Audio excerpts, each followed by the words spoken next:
Those of you who don't know me, I'm Cheryl Eve. I'm a nurse practitioner. I've been working here with residents since about January. I think we finally got started.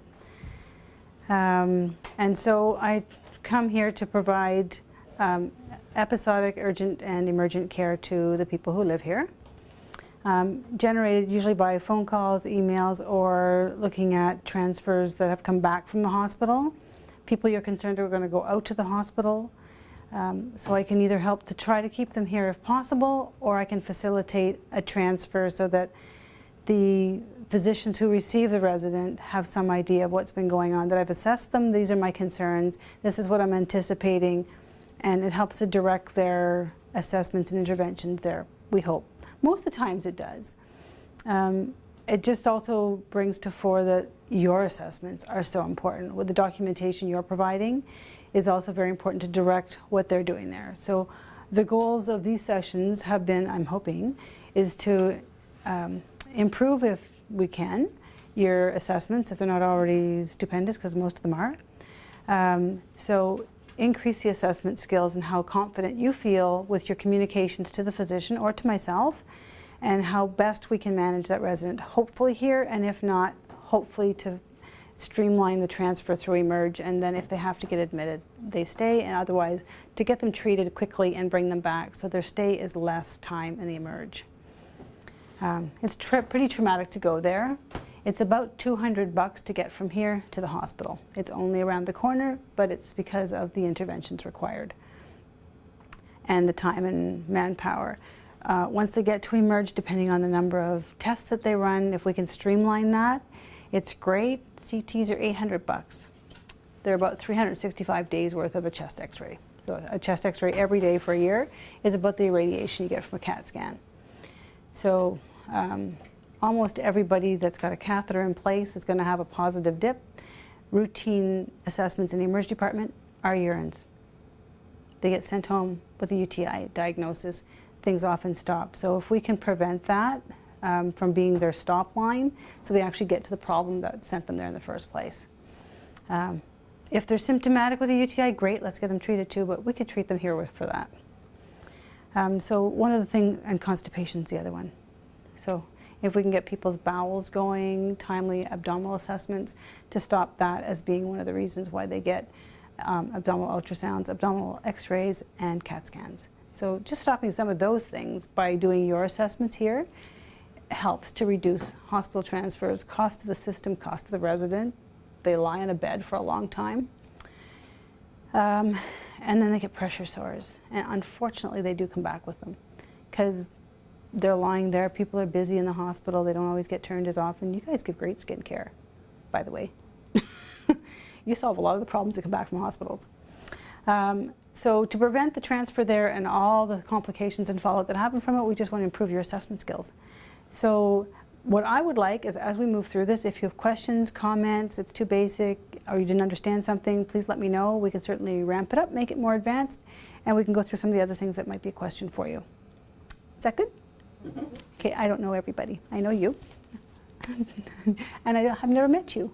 Frank Sakeley. I'm an RN at Rito 2 North, Rito 1 North in the evenings. Okay, busy. Yeah. Nice to meet you. And you? I'm Shafi. I'm an RPN, work at Rito 1 South days. Okay, and I know you. And I know you, Brianna.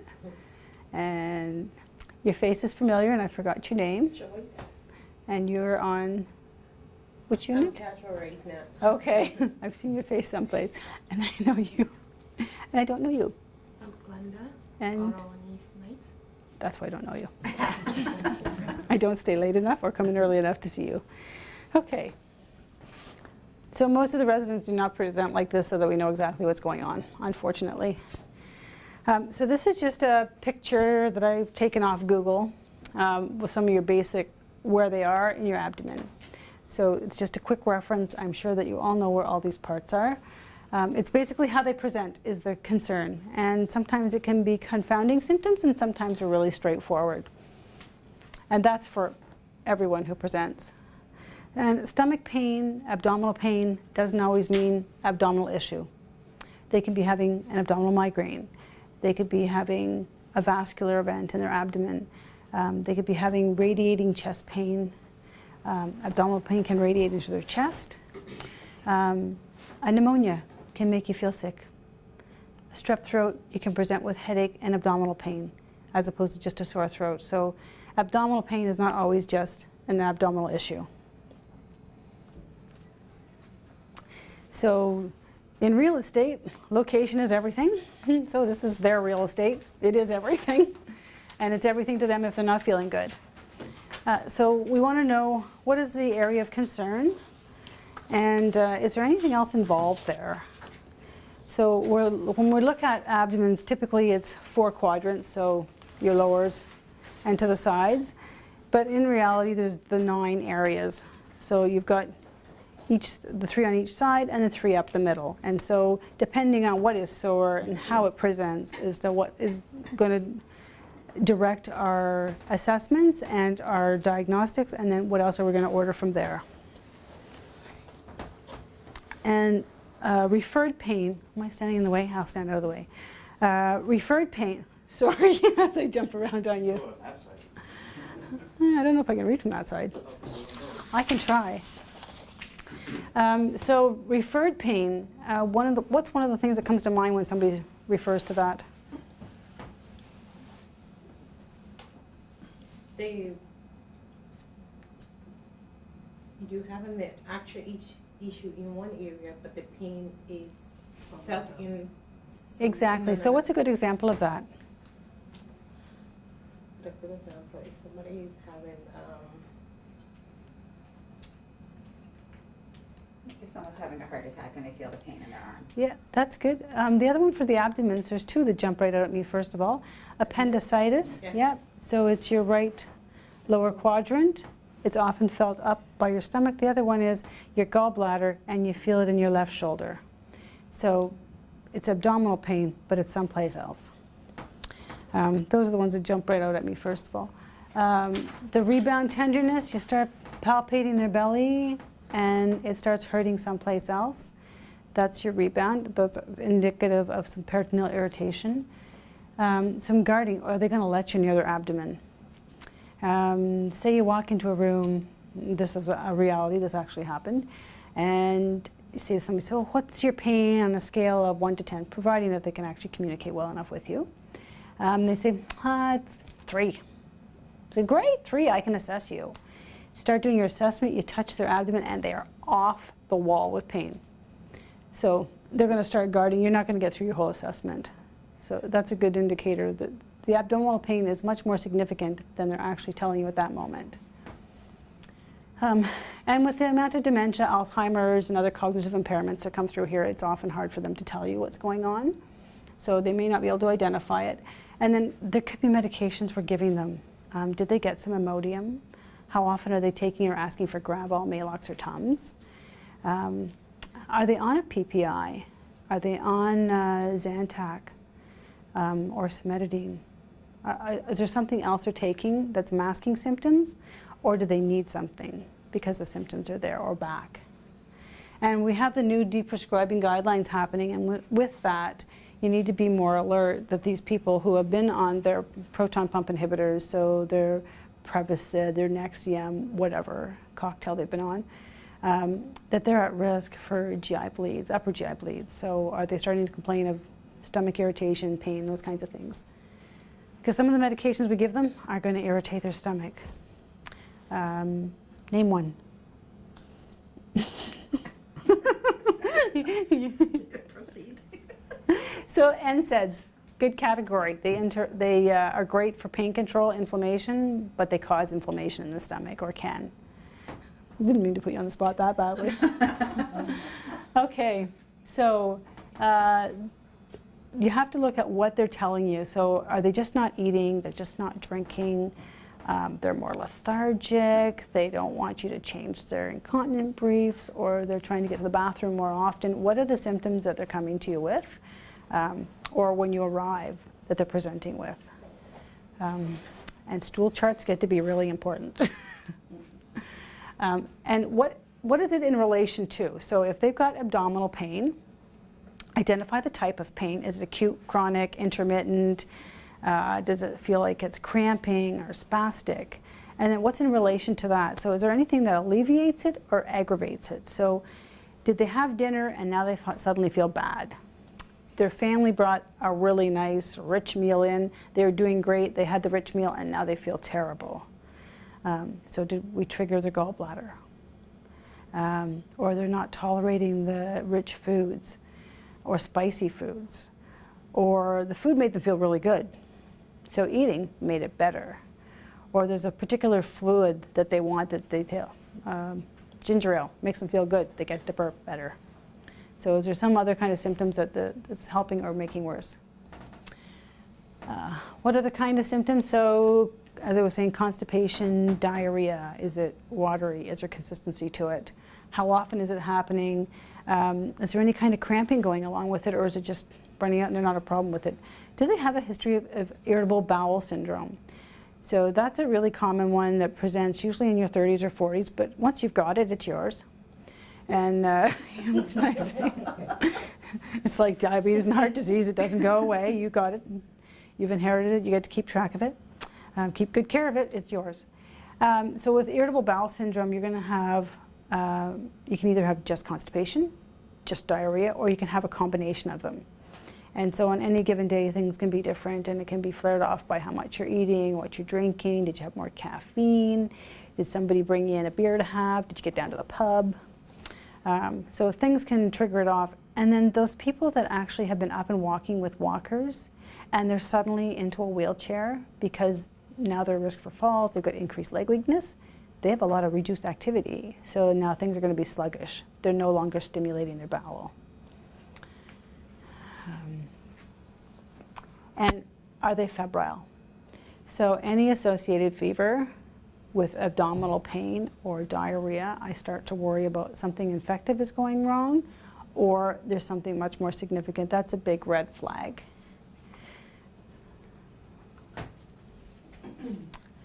Okay, and so with the abdomen, usually when we're doing assessments of somebody, we work on inspection, take a look at them, and then we start to do percussion palpation and auscultation last. With the abdomen, you do your auscultation first, because as soon as you put your hands on the belly, you change the way things are at that moment. You're not going to get an accurate assessment. So you look, what's it look like? Is it rounded, distended? Does it look firm? Is it changed from what they normally are? Any bulges, any distortion? And then you're going to start listening for the sounds. Are there any? That's a big one. Where are they? How fast are they? What do they sound like?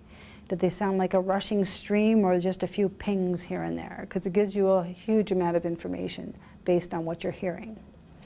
How many of you do percussion and palpation? Palpation, Palpate, more yeah. than Okay, so when you're doing your percussion, this is often the way you're doing it. So you're banging on a knuckle, okay? And you're listening for change of sound. So something a bit more high-pitched hollow sound versus that flat, dull like that. This is an organ. It's not going to sound like that, but you know, it's the dull sound. It doesn't resonate anywhere.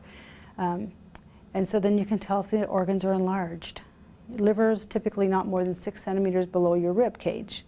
So you know, if suddenly your liver's down, that's a big deal. Or if you're doing the percussions on this side and suddenly something is coming over out from under your rib cage, that's your spleen.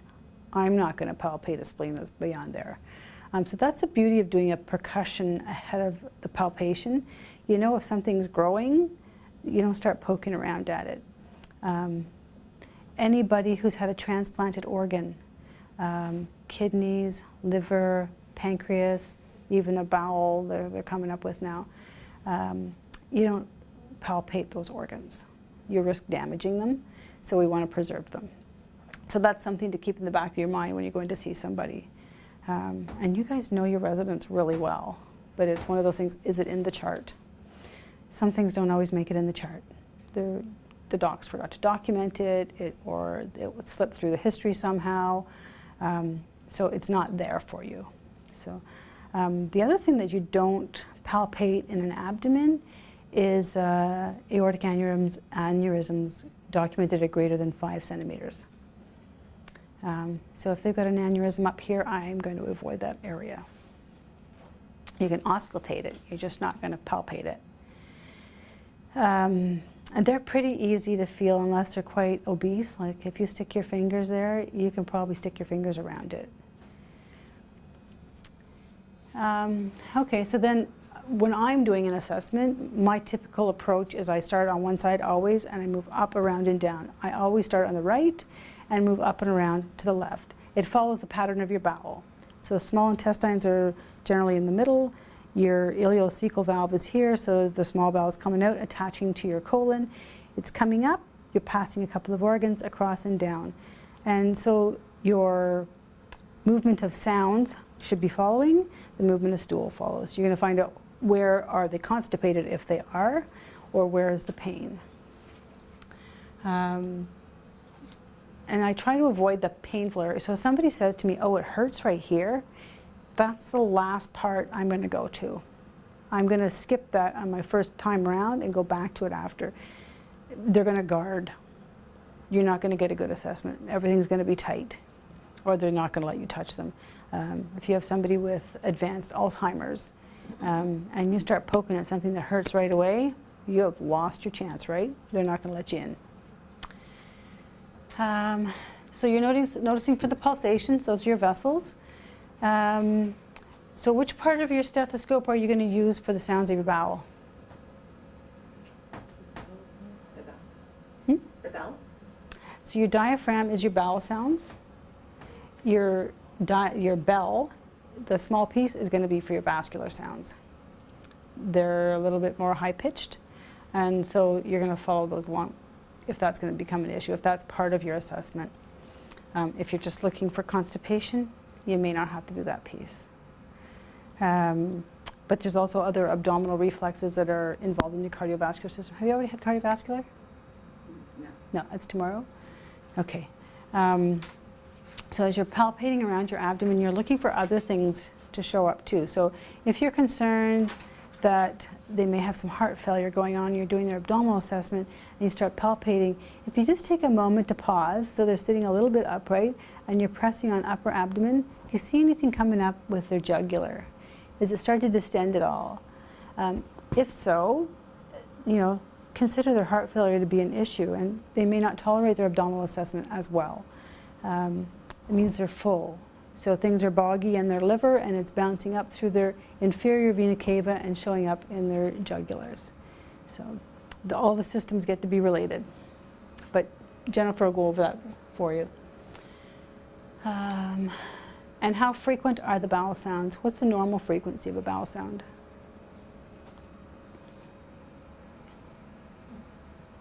It's been a long time since I did a bowel assessment.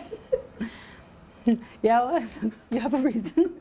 Well, it depends on their condition, I guess.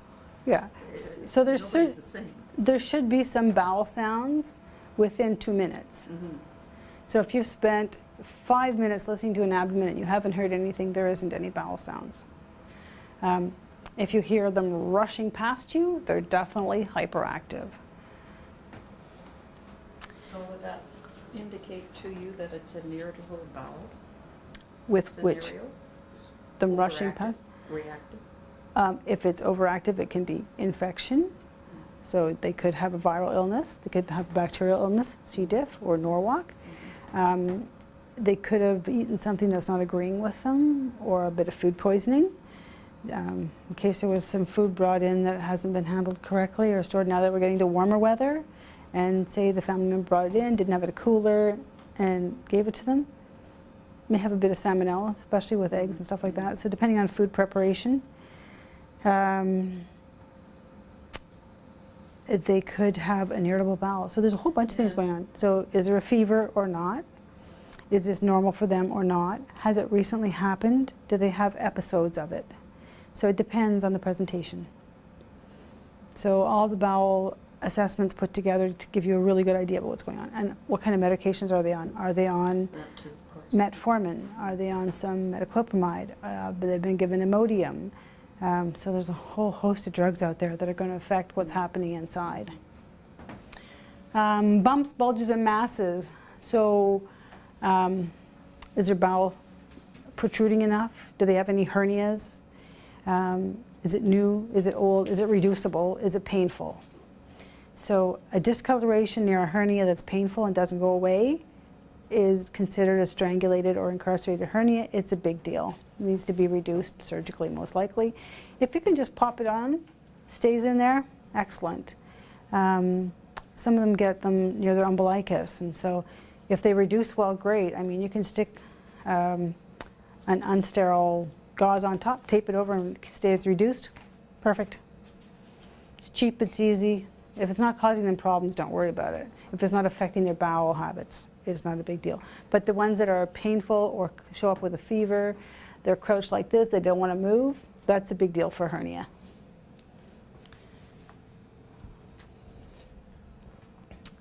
And we just did that. So using your diaphragm with a stethoscope. And as I was saying, right to left. And then how are they tolerating your assessment? Will they let you do it? Are they grimacing? Do they look like they're pain? They suddenly broke into a sweat. Heart rate went up. So this is just a quick overview of your quadrants, and I'm sure all of you know this. So your right lower quadrant, so as I was saying, your ileocecal valve, so your ileum's joining, your small bowel is joining your large bowel. You're coming up to your ascending colon, and as you're coming up through that, you're starting to meet up with your liver. So you've got your hepatic flexure, you've got your liver, you've got your duodenum, you've got a portion of the small bowel encroaching over there. Let's see, and as you come to the top of your right upper quadrant, so now you've got a portion of the head of your pancreas, you've got your gallbladder, you've got your stomach, so lots of reasons to have pain in there. And then we're coming over to our transverse colon, then you're coming into your splenic flexure, so your spleen is tucked away inside of there. You're coming around the corner. You've also got the tail of your pancreas over there, the rest of your stomach. You're coming down to your descending colon, your sigmoid, your rectum. Usually anybody who's been discovered at a younger age to have their appendix on the right, they usually have it taken out. So somebody who's had a bit of transposition of their intestine, the word is failing me. Anyway, they take the appendix out so you don't have that red herring when they're older. You're still going to find people who didn't know that their bowels were malrotated. So they have a whole different assessment, but you still follow your same general procedure with it. How often do you need that? I think I've seen maybe 3 or 4 in my whole lifetime. So, like you can get dextrocardia versus your correct placements. But it's really, really rare. Malposition of your intestines? Yeah, it's pretty rare, but it does exist. That's all I'm saying. So if you see somebody who's got a scar over here and they say, I had my appendix out, they're right.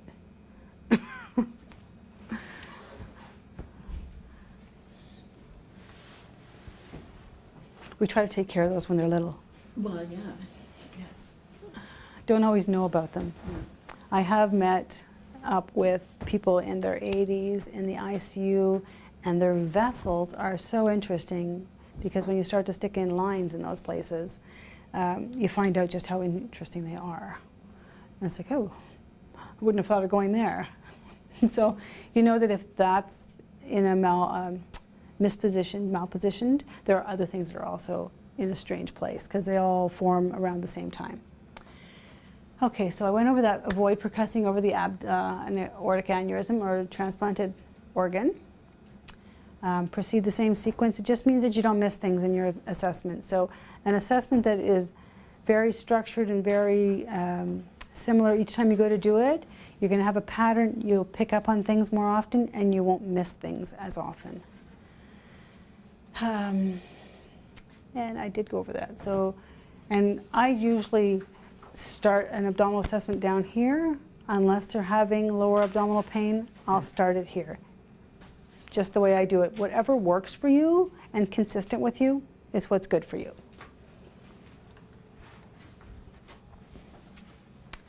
And as I was saying, that's your chance when you're palpating to actually measure organs. If you feel like that, it's a good thing to know for you. It's not a have to know.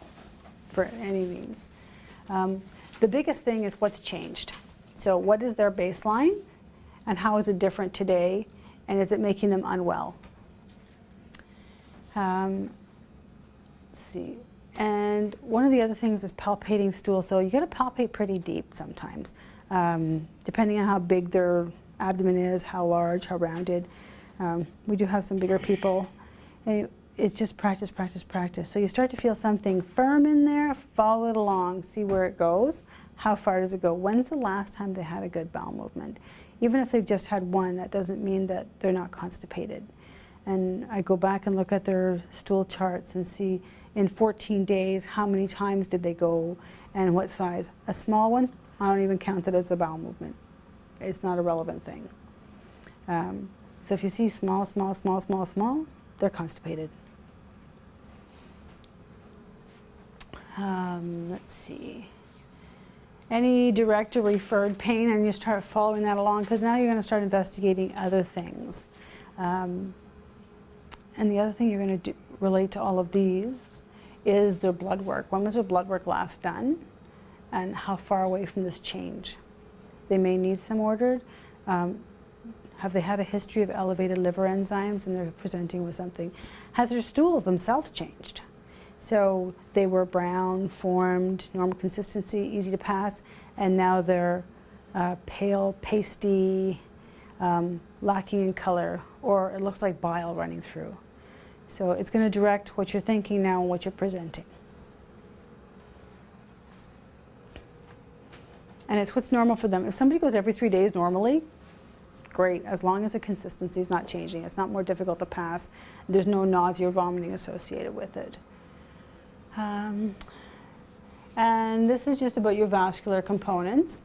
And so we can start lower, and this is just a brief touch. So you're looking for your femoral arteries.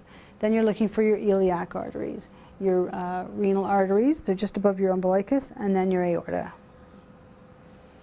And you can hear rubs sometimes. They may or may not be pertinent and relevant. If they're consistently there, awesome. If they're new, it's a change. It's something that someone needs to pay attention to and address. And you can just mention it in your assessment. And if the physician wants to do something about it, great. They may need an abdominal ultrasound just to assess to see if they've got a new aneurysm starting. Or are they having some kind of stenosis in their vessels? So has their urine output been affected? So these are just some of the other assessment techniques that I've come across for the abdominal assessment. You don't have to know them by any means, but sometimes you'll see them in the notes, and it's nice to know what they do mean. And so some of the simple ones that you know, like the McBurney's point tenderness, that's the one when you press here, that's your appendix, it hurts. And that one's pretty easy to locate, so it's between your umbilicus and your anterior iliac crest, so the top of your hip, and when you go down your fingers down there, that's the appendix. It's really easy to find. Do they have a scar there? Has it been taken out already? So it can't possibly be that. So that's something to take note of. Murphy's sign is when you're pressing on their epigastric area and it causes them pain. It may also cause referred pain to your shoulder. That would be gallbladder. If it's just there, do they have some gastritis happening? If it's just below the area, is it their pancreas that's causing them? Does anybody know what pancreatic pain feels like? Can you define it at all? It's more of a steady, burning pain, and it doesn't really resolve with a lot. So it's there consistently, and it could last hours, it could last days, and they feel pretty uncomfortable. They don't want you to touch that part of them. And usually their position of comfort with that kind of pain is like this, so a bit like a tripod. They don't really want to lie out straight. It starts to stretch things out and it hurts. Gastritis, they're trying to find a position that they're comfortable with. It doesn't always work. I haven't had anybody describe hepatic pain for me. Usually they start to become jaundiced with either biliary obstruction or malfunction of about 80% of their liver has to be involved before they start to become jaundiced. So significant.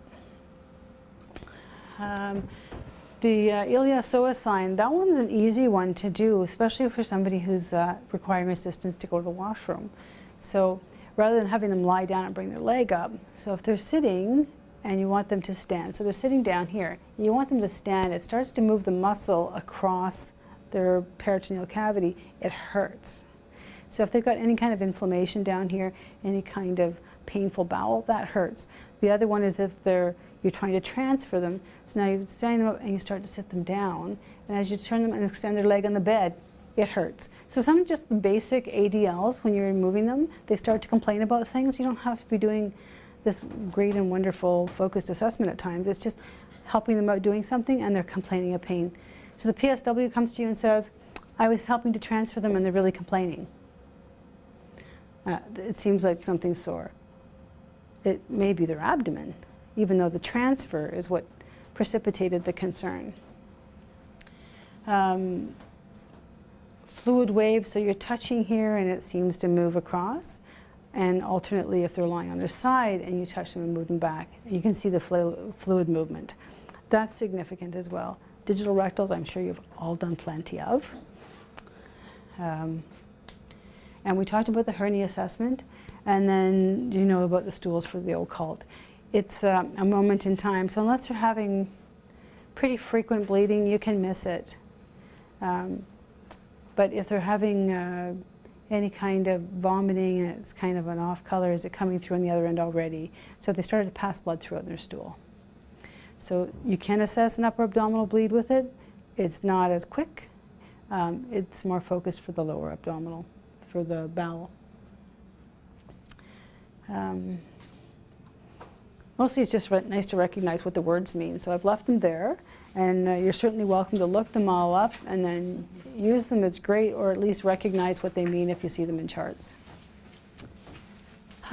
So some of the signs and symptoms for the older people are going to be definitely different from the younger population. So you've got people here who, on the convalescent unit, could be quite young. I can't remember if you've got younger MS people here. You have them? We do have them. Okay. So, The MS patients? Yeah. Well, we get them a lot in respite, Oh, Yeah. okay. and, but not RN, not at RN. no, but we have like CP and stuff like that. Okay, so yeah. So we do have younger residents, like people who actually live here who are younger than I am. So they're not all going to have dementia, cognitive impairments. Early Parkinson's doesn't necessarily have the Lewy body dementia yet.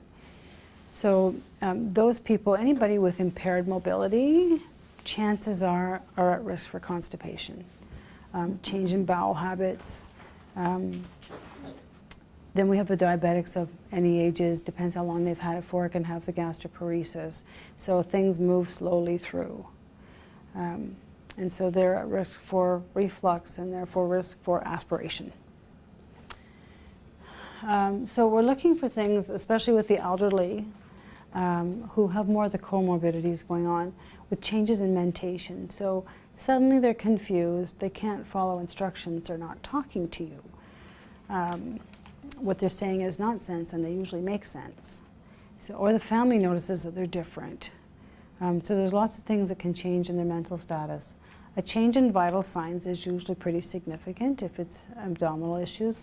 Constipation can cause an increased heart rate because now they're worried about it, they're anxious about it. Puts a bit more pressure on your chest if things are really full. And it also increases their pain level. So, and then they're going to ask for pain medication, which is going to increase constipation. Exactly. We're going to give them some narcotics. Fevers and chills, those are really important if there's something going on in their bowel. That's a big red flag. But some of the other things, reduced appetite, they don't want breakfast, that they didn't eat dinner last night. You're not really sure because now they're self-toileters. How often do they go? So they tell you they're going every day, but they don't tell you how much they're going every day. Maybe they're not, maybe they've forgotten. Reduced oral intake, that's got a big impact on a couple of things. One, they're getting dehydrated. So if you're dehydrated, you start to get a bit confused. The other one is now you're going to be more constipated, things are going to be drier, more difficult to pass, and we can't give some of the medications we need to. A change in their bowel habit, and we talked about the non-cardiac chest pain before. So referred pain, or they've got pain here, and it's like, oh, it's back again. It didn't go away by the Tums or Maalox you gave me. So their cardiac assessment is otherwise negative. Maybe they're just having really bad reflux, and the medications they've been on for it aren't working, and now they need a change. Or they were taken off their medications and it's back. It does happen. And have they been taking their pills? Or they pocket them in their cheek and they tell you they've taken them and then they don't, or they get stuck. Or they've been taking their PPIs with their food, which basically makes them useless. It needs to be given on an empty stomach at least 20 minutes before a meal, or a couple hours after a meal. So if they're getting a bedtime snack, it would have to be a while after their bedtime snack. Usually they're given in the morning, the PPIs.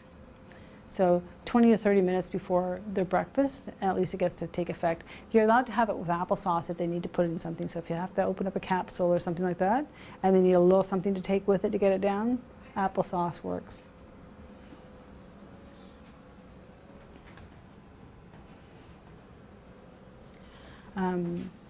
What's one of the concerns you have about somebody who's on a PPI?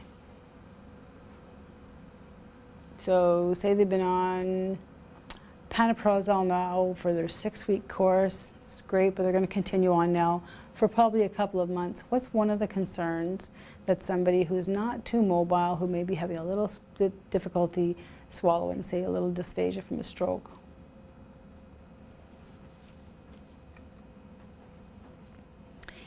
Do you know what the PPI is doing inside your gut? Mm-hmm. Okay, so you're concerned about aspiration. So they can silently aspirate.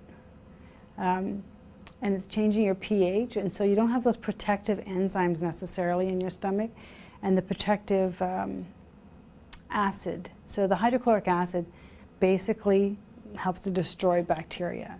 So we ingest bacteria a lot of times. But the hydrochloric acid is actually going to destroy that bacteria, so it doesn't cause harm.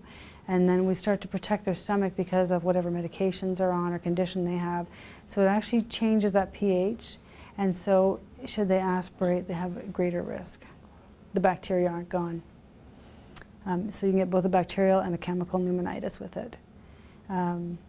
Where's the other place that they're going to risk having aspiration pneumonia as a source? Anaerobes. In your mouth. So mouth care is super important. So brushing their teeth, getting them to take their dentures out, cleaning them out, rinsing them well. Everybody should have their teeth brushed at least twice a day. They need to have their foods rinsed off their teeth after meals. Water is really important for lots of things, but if they aspirate and they haven't had their teeth brushed and they've got stuff growing in there, they're going to have an anaerobic pneumonia. They can get really sick really fast. So when you're looking at them, what are they looking like? What are their signs and symptoms? Any change in the vital signs? If they're diabetics, is their blood sugars high or low?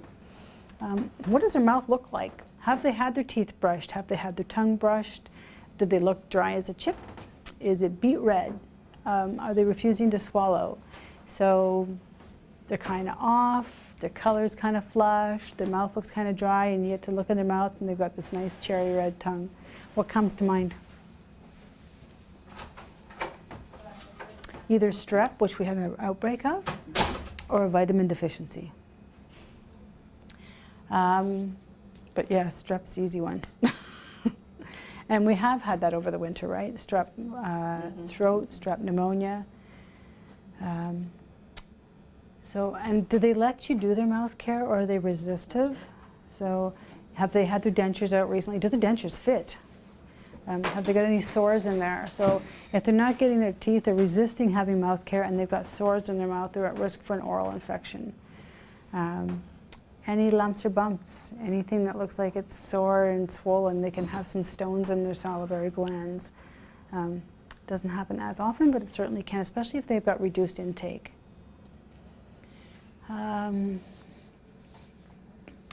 So describing their oral membranes, their tongue, you know, dry, pink, red, soft, furrowed, fuzzy, caked, whatever. Do they have teeth? How many teeth? They look like they're good or bad. Are they loose or fixed? Yeah?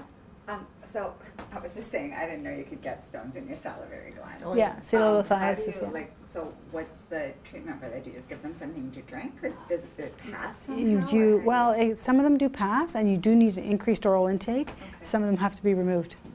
Oh, Yeah, so that's an ear, nose, throat referral. Yeah. okay. So fluids are so important. So when I walk in to assess somebody, one of the first things I do besides introduce myself is offer them a drink.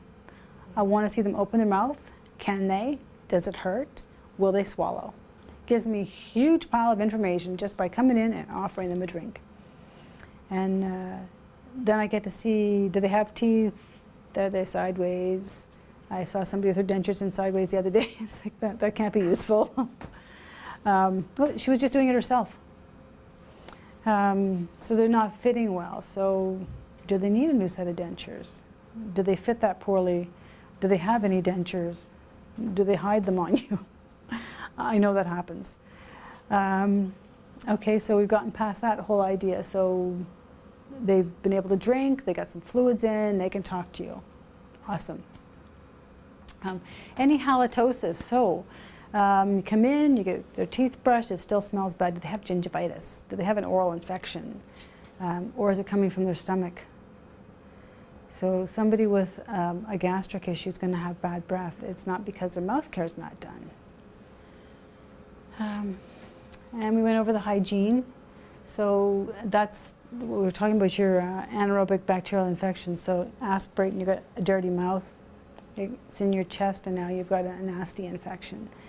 So yeah, anytime you encounter them, offer them a drink, keep things going. There's a lot of people here don't have a sensation of thirst. And they get really, really dry really easily. And now the heat's coming. If they're outside at all, increased risk of dehydration.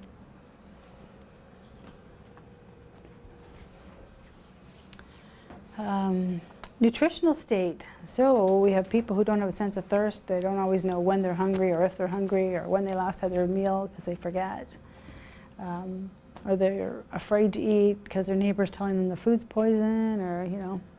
I haven't heard that one here, but I've heard it elsewhere, and we had to change seating placements because they were convincing her food was poisoned, so she quit eating and she lost 10% of her weight. So, or they miss their family, or their significant other, or their pet, if that's their significant other, and they don't want to eat because things are different now for them. So there can be a whole psychosocial aspect to what's going on. Do they have any dysphagia? So have they had a stroke and they can't chew as well, or MS or Parkinson's, where things start and then they don't stop, or they don't stop, or they don't start because Parkinson's on and off. Or Huntington's chorea, where it's just one big tremor and consistent movements going and they can't stop long enough to eat. Or any other number of the neurological illnesses. So, or they just can't, they don't have the energy to feed themselves, and now they need more help. So it's one of those things that you can pick up if somebody starts to lose weight, what is going on with their eating habits. Food intolerances, that's getting to be bigger in the news for many people. So have they decided they can't eat something, they won't eat it. It's now every time you present them with a creamy soup, they won't eat. Or they've decided that something that doesn't taste enough, they want to add salt, and they've got congestive heart failure. So I know how things can be very difficult at mealtime, but the assessments are so important. And if you've had somebody who's salted their food their whole life, and now we're trying to manage congestive heart failure, and you take their salt away, we need to provide something else to make the food palatable. Do they have the replacement, the salt replacement? Here? A lot of places, a lot of them, yeah, I've seen it in a lot of units. Not every unit, but I've seen it on a lot of units. Mrs. Batch. Yeah. Okay, Absolutely. that's good. Yeah. And do they need help feeding? So their condition's declining over time and they're needing more assistance to get their food in. Or they're starting to need supplements to maintain their weight, which usually means their condition's deteriorating significantly now. If they can eat, but they're still losing, and they need supplements. Do they take any vitamins? I think vitamins are awesome. Supplements, nutrition. There's quite a few of the elderly women in particular that I've noticed here, who they'll be given 5 meatballs as part of their dinner, and they eat one, they say that's probably enough. It's not enough, but to convince them that they need to eat more meatballs or more egg or chicken or whatever, it takes time, and they don't want to hold people up, and they just need to be encouraged to get through their meal, to get their protein intake, and whatever other nutrients you can get on board. Proteins are so important, right? You're going to build your immunoglobulins. You're going to build your ability to fight infections, recover from whatever insult they've had in their body, and maintain their muscular strength. So it's really important. Vitamin D. There's not too many of them out getting sunshine. So you need to make sure they're getting that. And that's pretty much a standard here. Most people get vitamin D. What's one of the other ones? Vitamin C. It's an awesome antioxidant. It's cheap. It's easy. Helps, especially for the people who cannot ingest the fruits anymore for whatever reason. It causes them mouth sores. They choose not to eat it. They've lost their taste for it. Vitamin B12, another big one. Lots of people deficient and they're no longer absorbing it well.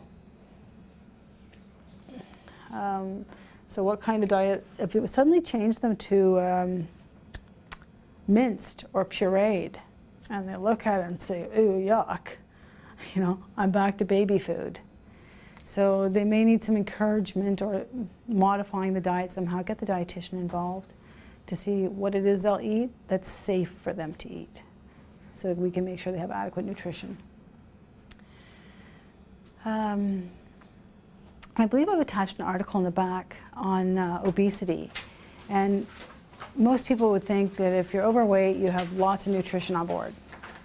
Not true. The people who are obese, especially if they have comorbidities like diabetes, they actually have micronutrient deficiencies. They don't absorb them as well. Diabetics in particular don't absorb them as well. So they actually have a higher requirement for your basic vitamins and minerals. I think, did I attach 2 articles? If I didn't, I meant to, and I'll send them. I think they're on there, right at the back. Let's see, iron. There's lots of anemic older people. They don't take in enough. They've had some bleeds. We've done blood work. And they have lazy marrow now and lazy spleen. So they're not making as much, and they've lost some. So some of them can get pretty anemic. So if they're short of breath with minimal activities and it's not their lungs, if they have any heart failure at all, they should be kept at a pretty good level for their hemoglobins, or their work, their effort is really exacerbated. So their whole effort of getting out of bed can be exhausting to them if their hemoglobin's too low, and if their iron stores are low. So either of those, they start to tap into resources that they just don't have. So that could be showing as a person who's now short of breath walking to breakfast or lunch. They need more naps than usual. They have less tolerance for the other activities. They don't want to go down and socialize anymore because it's just too exhausting. It's time to investigate. Did they lose some blood? Or is their iron stores low? Or is there something else going on? Or is their B12s in their boots and they have no energy?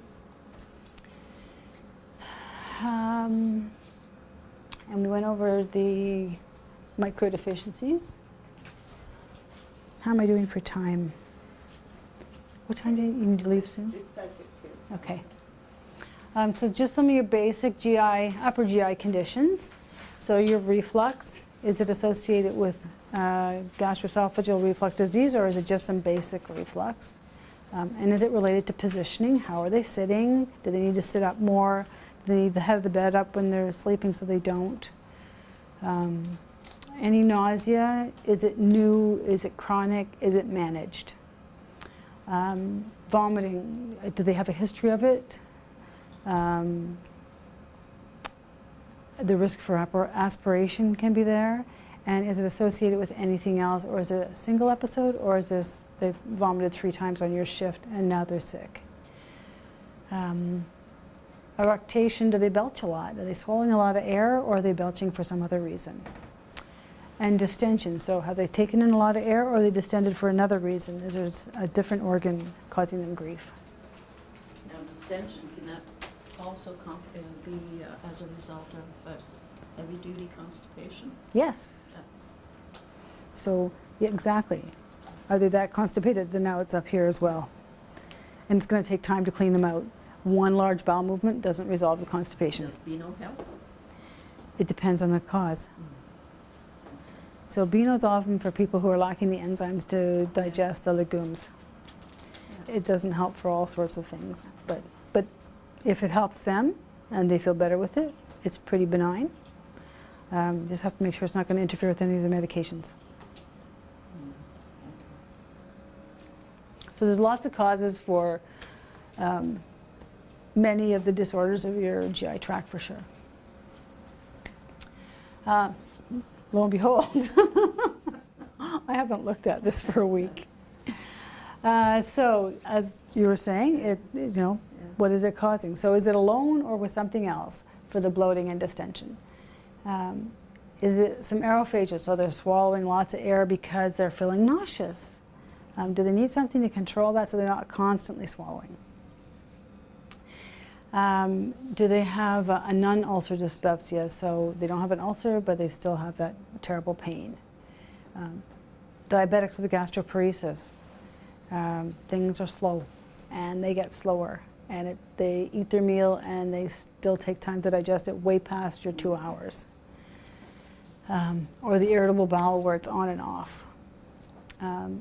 We don't have too many people at this age now who are going to have, well, depends. If they're a younger crowd, yes, they can have symptoms of ovarian cancer. That's your abdominal distension, a bit of discomfort, kind of vague.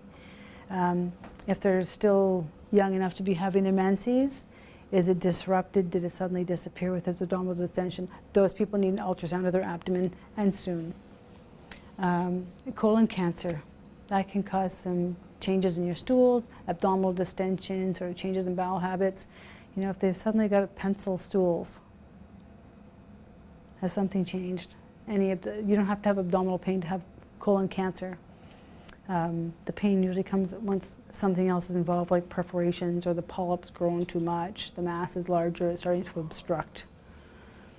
Let's see. So the gastroparesis, that's part of your neuropathy with the diabetes. It can be associated with other diseases as well. So MS, Parkinson's for sure, because things move slow. It's not just your muscles on the outside, it's everything. Post-viral infections, they can certainly cause some havoc with your gut, and it doesn't just go away just because we treat it. So if you've got C. diff, say, and you've had your 7-day course of Flagyl or whatever other concoction they've decided to put you on, you can still have your diarrhea. It doesn't mean we need to continue treatment. It means it takes time for your bowel to get back to its normal, and we don't retest to see why are they still going. We just manage it. Some of the anticholinergics that we provide, most of the anticholinergics, there's actually a really long drug list on aging brain, lists and lists of drugs that affect your bowels. And then we have the older folks who have been taking their Tylenol 3s or their codeine or morphine or Dilaudid for years, and they want to continue even though the pain has gone. They're at risk for constipation and they like their narcotics. So some of the common causes for nausea and vomiting, I had hoped that I could have a slide in and you had to guess, but I wasn't that technical. My kids wouldn't show me. So Tylenol, it's even something as simple as that. That's why we limit it to the 4 grams for acute, so your week or two of 4 grams a day. And then we cut back to the 2,400 milligrams a day total dose to prevent hepatotoxicity. Because it can certainly accumulate. Anybody who's got liver disease, anybody who's on some of the other medications, warfarin, some of the sulfonylureas, your metformin, some of those other ones that can affect how well your liver is functioning, or if they're already on a statin, we need to be careful how much of the Tylenol they're getting. Gastroenteritis is a really good reason for nausea, vomiting, often associated with diarrhea. It doesn't have to. It can have upper or lower or both. Upper GI bleeds, so you can have your peptic ulcer. You could have a duodenal ulcer that'll often actually go through your bowel versus come back up, but depending on how competent their sphincter is. You can have your H. pylori infection. Has to be treated in order to get rid of it. It certainly can cause a lot of pain before it erodes through. And then stomach cancer or esophageal cancer. And as you get older, past 50, things can definitely be more prevalent. A bowel obstruction. We don't see them very often, but they certainly can happen. Can happen from constipation, obstipation, or tumors, or something else pressing on the bowel. Previous abdominal surgeries, so then you start to get into your strictures. So looking to see, do they have any abdominal surgery? Do they have an umbilicus? Was it removed during something else? Some of the new laparoscopic surgeries, it's harder to find the old incisions. So a few pinpoint marks here and there can tell you a lot that somebody's invaded your abdomen or their abdomen. Vertigo can certainly cause nausea and vomiting, and so some BPV. Maybe they need some maneuvers to get rid of the dizziness, or they need some medication for it, some CERC. Migraines, I'm sure anybody who's had a migraine knows how debilitating it can be. And the other big one is as a population gets older, is your intracerebral hemorrhages. Or the people who fall, do they have a subdural? Oops, silence. Well, that's cute. Don't know how to silence it. Younger and Sorry. Thank you. I knew we had them, I just Yeah, couldn't yeah. remember where. I'm like, wait, where? Yeah, So yeah, some of the people that fall, certainly anytime they have trauma on their head, they can end up with a subdural. And the symptoms don't necessarily start right away. So they look okay, they seem okay, neural vitals are okay. 72 hours passes and it's like, oh, they're a different person. So for 72 hours, 3 days, you get your swelling. And because people, as you get older, have less brain matter, but you still have the same skull matter, so you've got your atrophy happening, especially if you've got some Alzheimer's, some other kind of dementia where there's cerebral atrophy anyway, you have more space in there to fill up. So the subdurals are on the outside, but your intracranial hemorrhages can happen on your inside. It takes time for that to fill up. So 3 days and they've changed, and you notice that they had a fall. They probably need a scan. And they won't necessarily pick it up on the scan right away either. So even though we send them for them, it's like, have they had a bleed or not? They may want a repeat scan at 3 days' time, or if there's any other changes. And then we have the occasional psychiatric patient who has some, they tell you that they're sick because they want you to come and see them.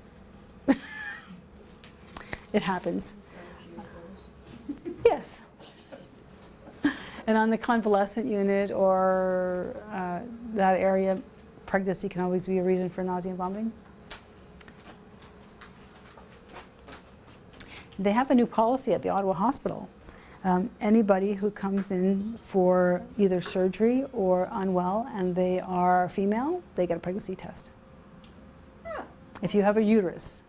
So any female of any age. you got it. If you have a uterus, No. what if you have ovaries but no uterus? You could still be pregnant. You could have like a fallopian or Hi. ectopic pregnancy. How did it get there? Yeah. What? How did it get there? If you have ovaries but no uterus. Oh. you could Exactly. still- But don't they usually seal it off? Yeah, they usually seal you off. I know someone who had her tubes tied and still got pregnant. Did you have a hysterectomy? I don't remember. I don't think so. Yeah, you But can she have a had tubal size, yeah. and still get pregnant as long as you have ovaries and a uterus, yes. Yeah. And you can have a vasectomy and still impregnate somebody. Yeah. So it's the fact that you have a uterus So if you're a female with a uterus, you get to have a pregnancy test. You're pregnant until proven you're not. Mandatory? That was as of October 2014. Okay, so some of the red flags that are important with abdominal assessment. So are they showing signs of hypovolemia? Is their blood pressure either high with, they're getting a bit of tachycardia with it, which isn't normal, or is it low and they're tachycardic? If they're low and they're bradycardic, we're in trouble. They aren't compensating. If they have a headache, a stiff neck, and a change in their mental status, so have they fallen, banged themselves? Is there something else going on causing them to have abdominal symptoms?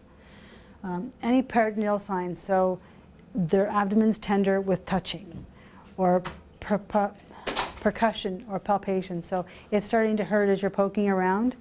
That's important, other than the fact that they may be constipated. A bowel that's full of stool can hurt. It needs to be evacuated. Oh my God, sorry, I'm going to turn this off.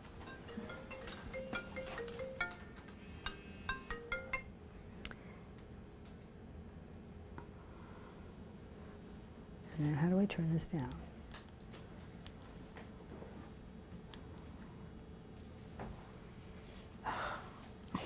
Sorry, technology.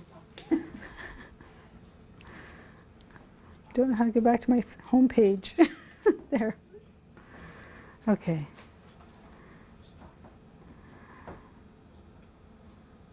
There, now I can turn this down.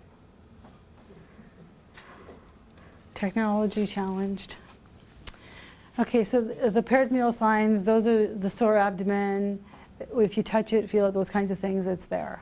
If you lift their leg up in the bed to check them out, it hurts. If you roll them over to do the abdominal exam, the rectal exam, and you move their leg over, it hurts. Those are peritoneal signs. And a distended tympanic abdomen. So it sounds empty and it's rounded. That's a problem. It shouldn't be.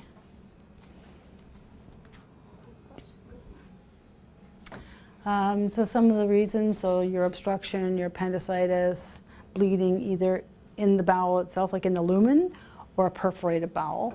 Aortic aneurysm, is it growing? Is it ruptured? That's a big emergency. That won't last long. Non-voluntary weight loss, cause. What's the first cause that comes to mind?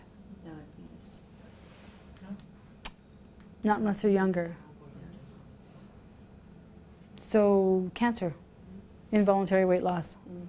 A type 1 diabetic, usually they suffer with weight loss initially, especially some of the younger folks. Some of the older ones, if they're been really tightly controlled and their appetite's falling down, for sure they'll have weight loss.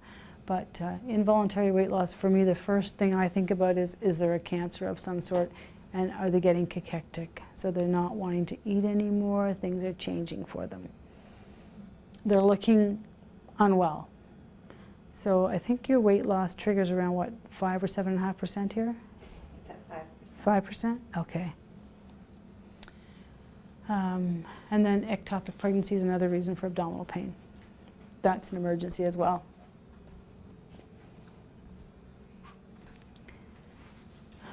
My favorite part.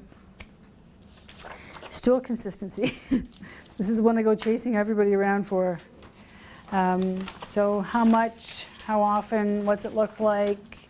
Did they have trouble passing it? Can they hold it? Hopefully it's coming out the correct end. Yeah. So type 1 and 2, I'll flip to the next slide, it'll make more sense. There we go. So in POC, I've got the term right? Okay, doesn't have number 7. So there's no entry for number 7. So it has to be in your documentation.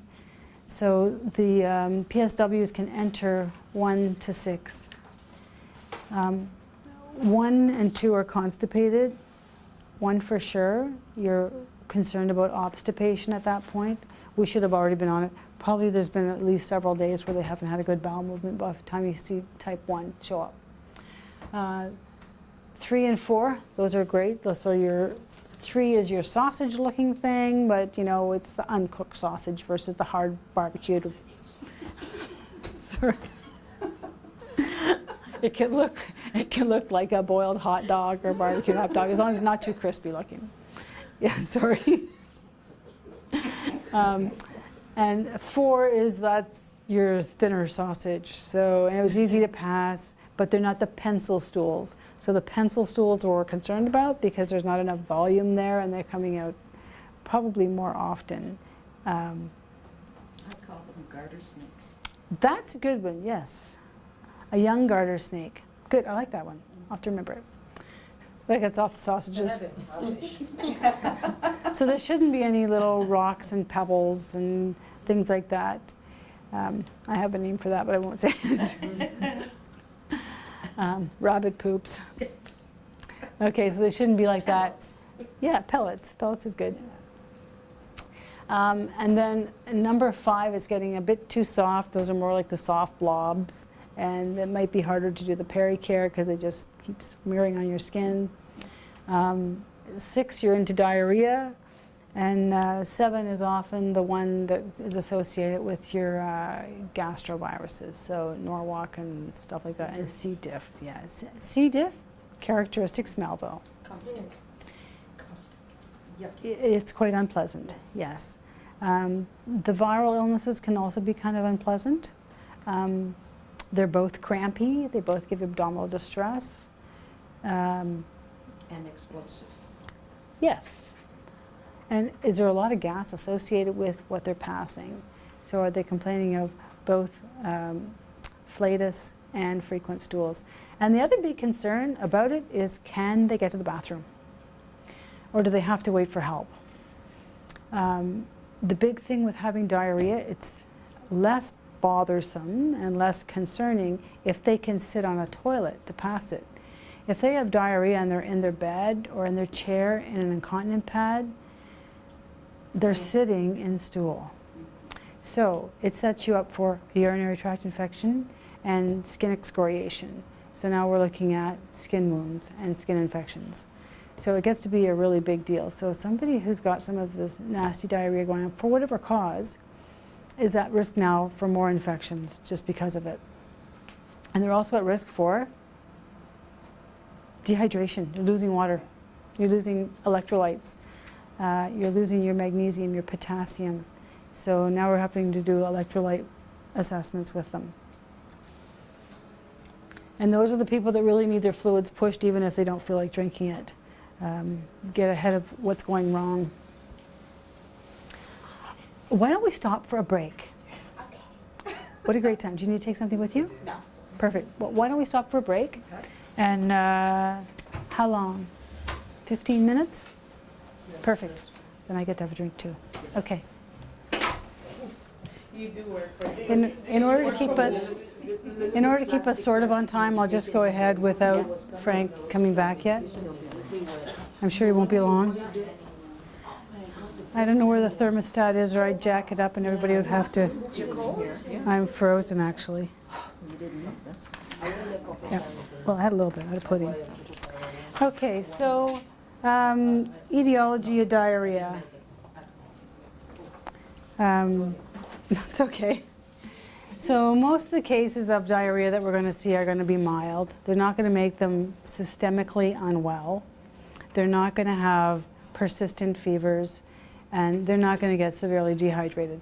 But we are going to have cases when, especially when noro runs through, that we risk having people die from diarrhea. We simply can't keep the fluids going in fast enough. Or they get sent off to the emerge department to be managed there for IV rehydration because the oral didn't work. And most of the cases of mild diarrhea are viral. So that's your Norwalk, your noro. There's a few other gastrointestinal illnesses that will also do that. Anytime they've got a fever, they're unwell, it's often bacterial when that happens, or if it's bloody with it. And then they show signs of systemic illness, and then they need to be treated and managed with antibiotics and their fluids.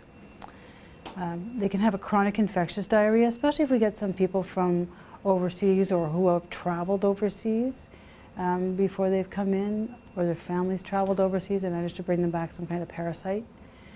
Doesn't happen that often, but it can. Ebola, there we go. That's definition of a hemorrhagic illness. And there's a couple variants of that. There's Marburg, which is a bit more virulent than your basic Ebola. And then there's a couple of other, have another one come to mind? No? Okay. So we did have the Ebola scare for a while. It's still going on in Africa. It's not over. And there's still some people who have survived it and still harbor the virus. So it's not gone. It's in North America.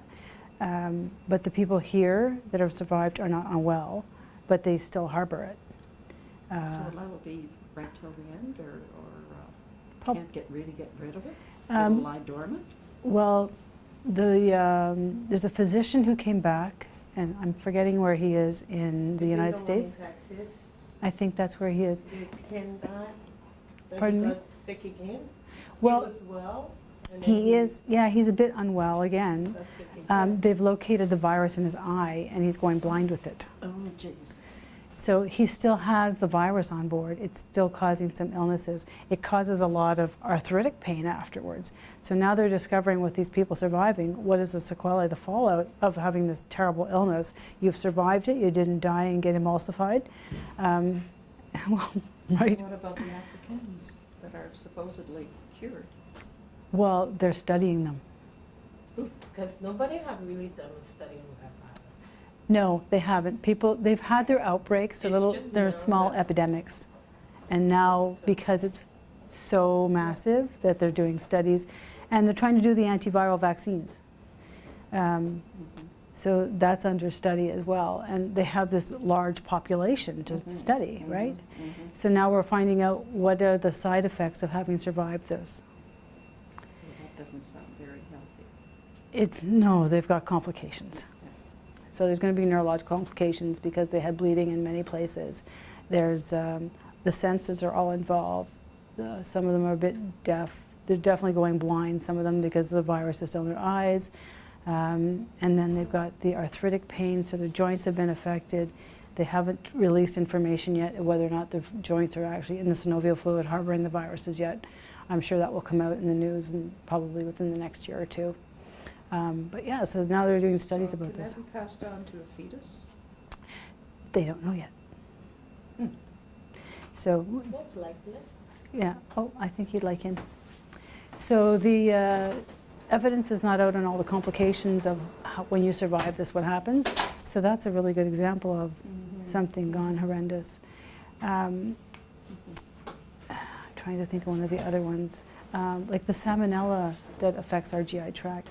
That can leave you very unwell for quite a long period of time. And the other one is That's the other one brought on by mosquitoes. malaria. Malaria. Yeah, so it's mosquito time, absolutely. And your DEET certainly shouldn't go too far away, or your bug shirts, they're awesome. They do help, unless you get one trapped inside. And so, yeah, your malaria is going to infect your liver, and then you can pass that on to somebody else. And it's definitely preventable, but you don't have to go out of country to get it. About, I think it's about 10 years ago now, there was a fellow in Kingston, had not traveled and developed malaria. Somebody else had traveled, mosquito bit that person, and managed to get infected. Now they say there's only certain kinds of mosquitoes will actually carry it, and there is designated mosquitoes. Anyway, he got infected, he hadn't been traveling. So it's like, that's unlucky. How could he get it? That is scary. I don't know. Is it transferable? Malaria is not. That particular case is being studied because it's so unusual. So I don't have all the details of it yet. Okay, so back on track. So we talked about the diarrhea being usually fairly benign with the viral illnesses. Now we have an elderly population who are generally dehydrated as a rule. They don't drink a lot, they don't have a sense of thirst. They don't remember to drink if they've got dementia. So there's a whole host of things, or they've got weakness, they've had a stroke, they can't reach the cup, they don't remember to reach the cup. There's a whole host of scenario that can happen. So they pick up a viral illness, they get a bit of diarrhea, and they end up dehydrated. They can certainly get sick, they can certainly die from it, and we did have someone die from it, well, more than one, I'm sure, but for sure one that I remember well, who died from having a viral illness.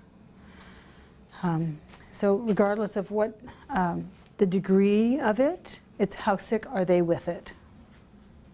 Severe diarrhea is by definition, and this comes from Up to Date, so it's one of my favorite sites. So anything with a fever over 38.5, and for an elderly person that's pretty significant. Bloody stools, profound systemic illness, so they look sick, their vitals are changed, they don't want to get up, they can't. Hemodynamic instability, so now their blood pressure is affected, their heart rate's affected, and their temperature doesn't stay down with Tylenol.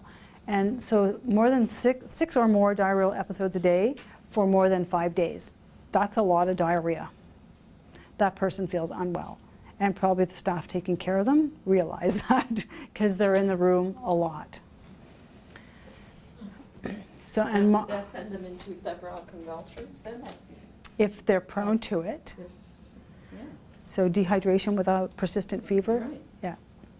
So these people need to make sure they get oral hydration going. And writing a prescription for an oral rehydration solution certainly can help them.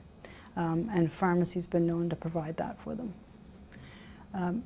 Sometimes we just can't keep on top of it when they've got such significant diarrhea, and they're going to need some IV therapy. And maybe short term, maybe we can do it here, which is great. If not, we may need to send them out for it. I try to catch them before they hit day 5 of this profuse diarrhea. If they're hitting day 5, they're going to be hypernatremic. They're going to be hyperosmotic. They're probably going to go into some renal failure. Their urea and creatinine are now climbing quickly, and we have seen that. So it certainly gets to be a whole body effect. Sending a stool culture, it shouldn't be difficult to get a culture on these people. They're passing enough for you. We test for C. diff. Even if it doesn't smell like it, we test for it. And then clinically, if they have a risk for ovarian parasite infection, so how much hand hygiene is happening with them. Some of them don't want to wash their hands, and I've come across people who I've said, so you've gone to the washroom now, would you like to wash your hands? Oh no, I'm good.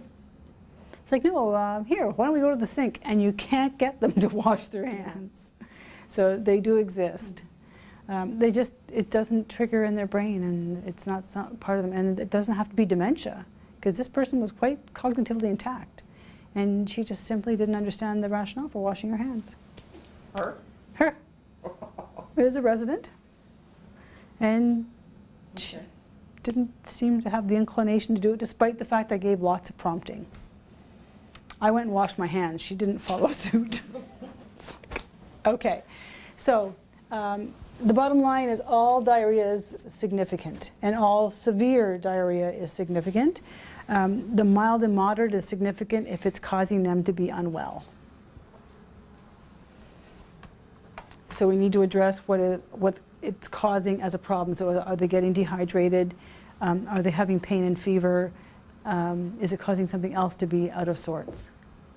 So mild to moderate is less than 5 days. Usually if it's less than 5 days, they're also not having 6 or more diarrhea stools a day. So they're not as likely to become severely dehydrated, and most of the time that's viral. Anybody who's been on antibiotics in less than 3 months' time is at risk for a gastrointestinal infection. They really should be having some kind of replacement of the bacteria in their bowel when they're on antibiotics. I don't know what is kept here in the pharmacy, but the one that's the best, according to Dr. Inouye, who's a gastroenterologist, is something called Traveler's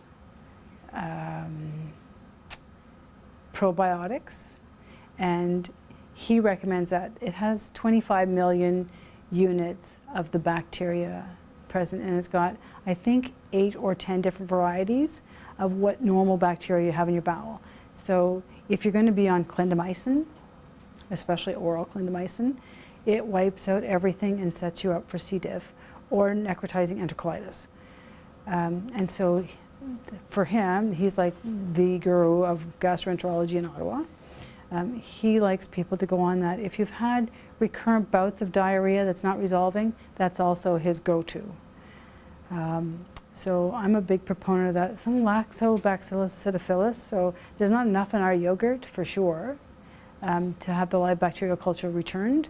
And so not within 2 hours of giving an antibiotic, so after that period of time, they could have some of that replacement to help prevent some of that overgrowth that we get. So we wipe out the good stuff, the bad stuff gets to take over, you cause yourself some diarrhea, and what's the other big risk of having a bacterial infection in your bowel?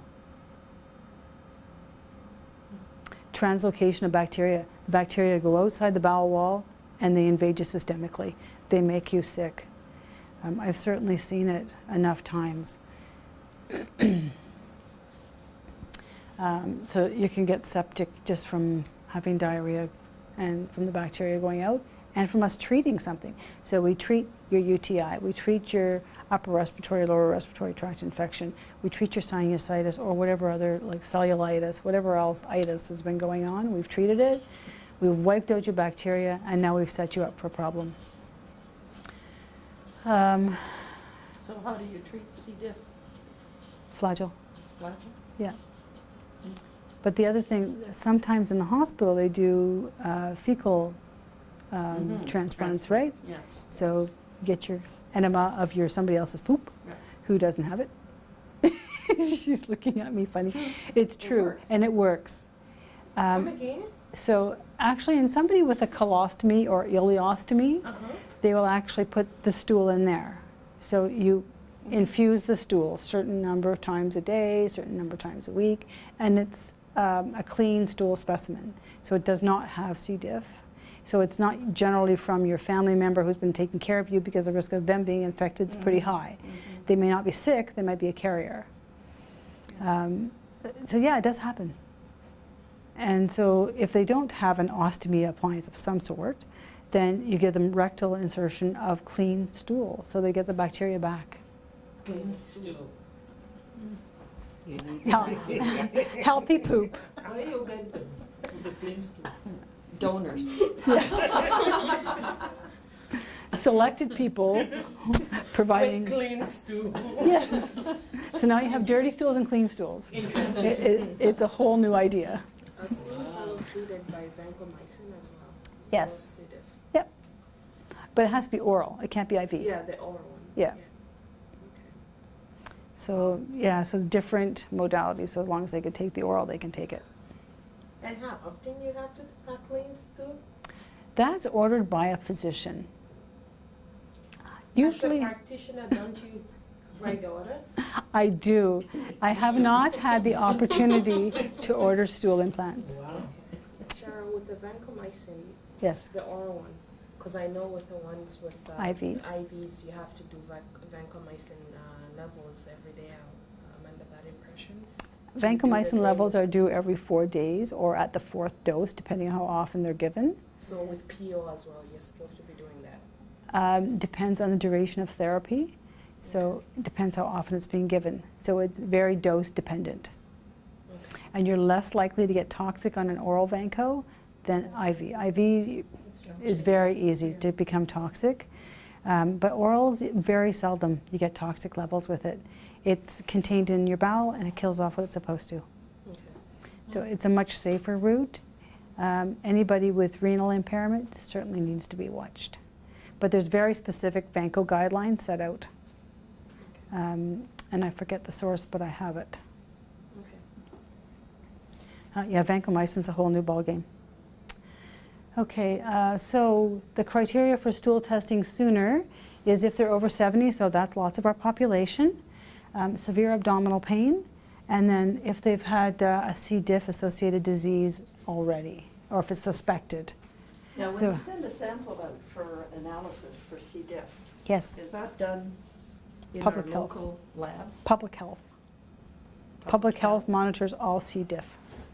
So we send a specimen to A different lab. The a lab takes different it. lab. Different requisition. Okay. Yeah, that's closely followed. It's a huge public health issue. Wow. So there's vancomycin-resistant enterococci. There's MRSA is monitored. So VRE, MRSA, and the third one's escaping my brain right now. But yeah, they're sent off to public health and they're Mhm. monitored. It takes about a week for, And infection control Results. follows those very closely. yeah. So when we collect the sample, you have to call the public health to come to pick up? That part, I don't know. I've never had to do it myself. I just order it. So And where is just being Those are done by swabs, the- yes. Yeah, the swabs. No, they say that it goes to only the public health. The It's couriers not take done- them to the right spots. Right. I think you phone them. You phone them? You phone them, I yeah. think so. I apologize. I've only had to order it. I haven't had to collect it and deal with the rest. With one of our residents, Okay. but it went to the local lab. And they distribute The it. last day I worked, Yeah. they sent back the Requisition? fax result, and it was, the specimen was not with the. Oh dear. Well, the specimen went out with it, did it not? If you're concerned about specimen transport at all, have two signatures on both the container and the requisition. Good idea. Yeah. Anytime I've been concerned about something, Because that happens too often. yeah. And then you document that both people have initialed and sent it. And so then the lab is left looking at, Mhm. okay, 2 people identified this, 2 people have gone through the process of doing this. Right. Where did it go? So somewhere between your fridge and their lab is disappeared. So the courier or whomever picks it up then is responsible. It's not unheard of for specimens to disappear, even in the community. You know, doctor takes a swab, nurse practitioner takes a swab, puts it in the right place, it's picked up, courier takes it, it's forgotten in the trunk. It's fallen out of a bag or whatever. Yeah. So it happens. So they get the requisition and they don't get the swab or container, and it's not processed. And it could be important. Basically, you're going to treat on clinically symptomatic presentation. So if somebody looks sick, is acting sick, sure, you take your samples, you do your blood work, whatever it is you're doing, but you're going to treat the person, not just the result. The result confirms what you've been doing. Sometimes you can't wait to get the result back in 5 days or a week. The one time that those are different is when you're actually doing some of the drug levels. You need the results back. So you draw a TSH. You're not just going to go ahead and treat them with some L-troxin or Synthroid. You're going to wait to see your level. And then you decide what do you need to do with it. Lithium, those kinds of things. So things that need monitoring, you actually need those levels to deal with them. But somebody looks clinically unwell from gastroenteritis, manage them symptomatically. And the thing about C. diff, since we're on that topic, is once you treat them, you don't retest for test of cure. They're going to continue to excrete stuff. They are treated, they've been managed, they're no longer an infective property, but they're going to have symptoms, so we don't resend it. And the results will show you whether or not the toxin was present when the results come back. Mhm. So did they just have the bacteria, or is it actually a toxin secreting bacteria? So some of the reasons why they're going to be having C. diff, so if they've been having antibiotic use, they are set up, as we discussed, we wiped out the bacteria. If they've been in the hospital, it's a really great place to pick up lots of things. One of them is C. diff.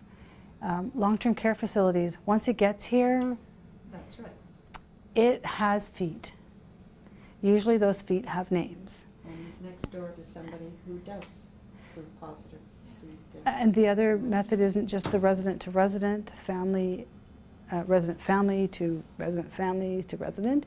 It can be healthcare workers. We are notorious for taking things to different places where they shouldn't be.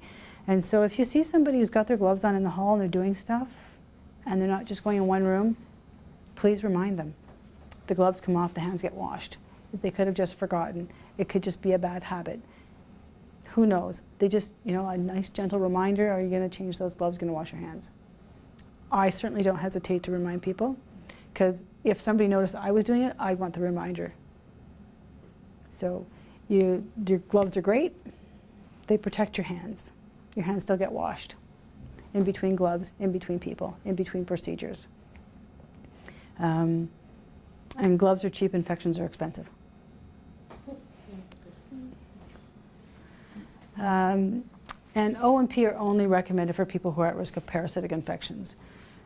So they went out to, say their family took them out to a nice lake for the weekend. They went to the cottage, had a great time.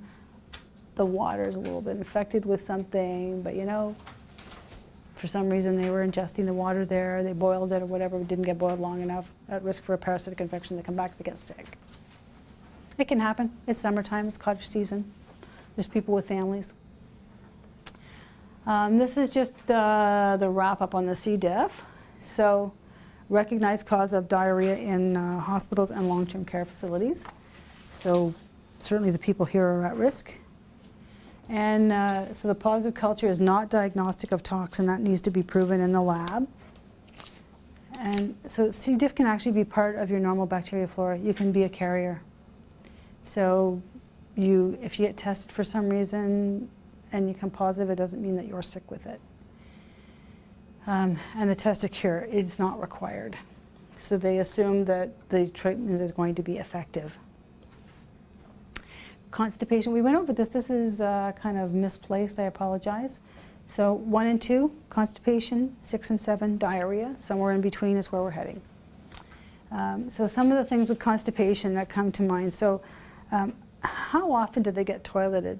Do they need a toileting schedule so that people remember to get them there, that they know that before breakfast every day I'm going to go to the bathroom, or before lunch every day I'm going to go to the bathroom. So they have a routine, because especially with somebody who's getting older, who's got dementia happening, who needs consistency in the routine, if you just build it in, and it's one of those things that's harder to forget because every day they go to the bathroom at 8 o'clock in the morning.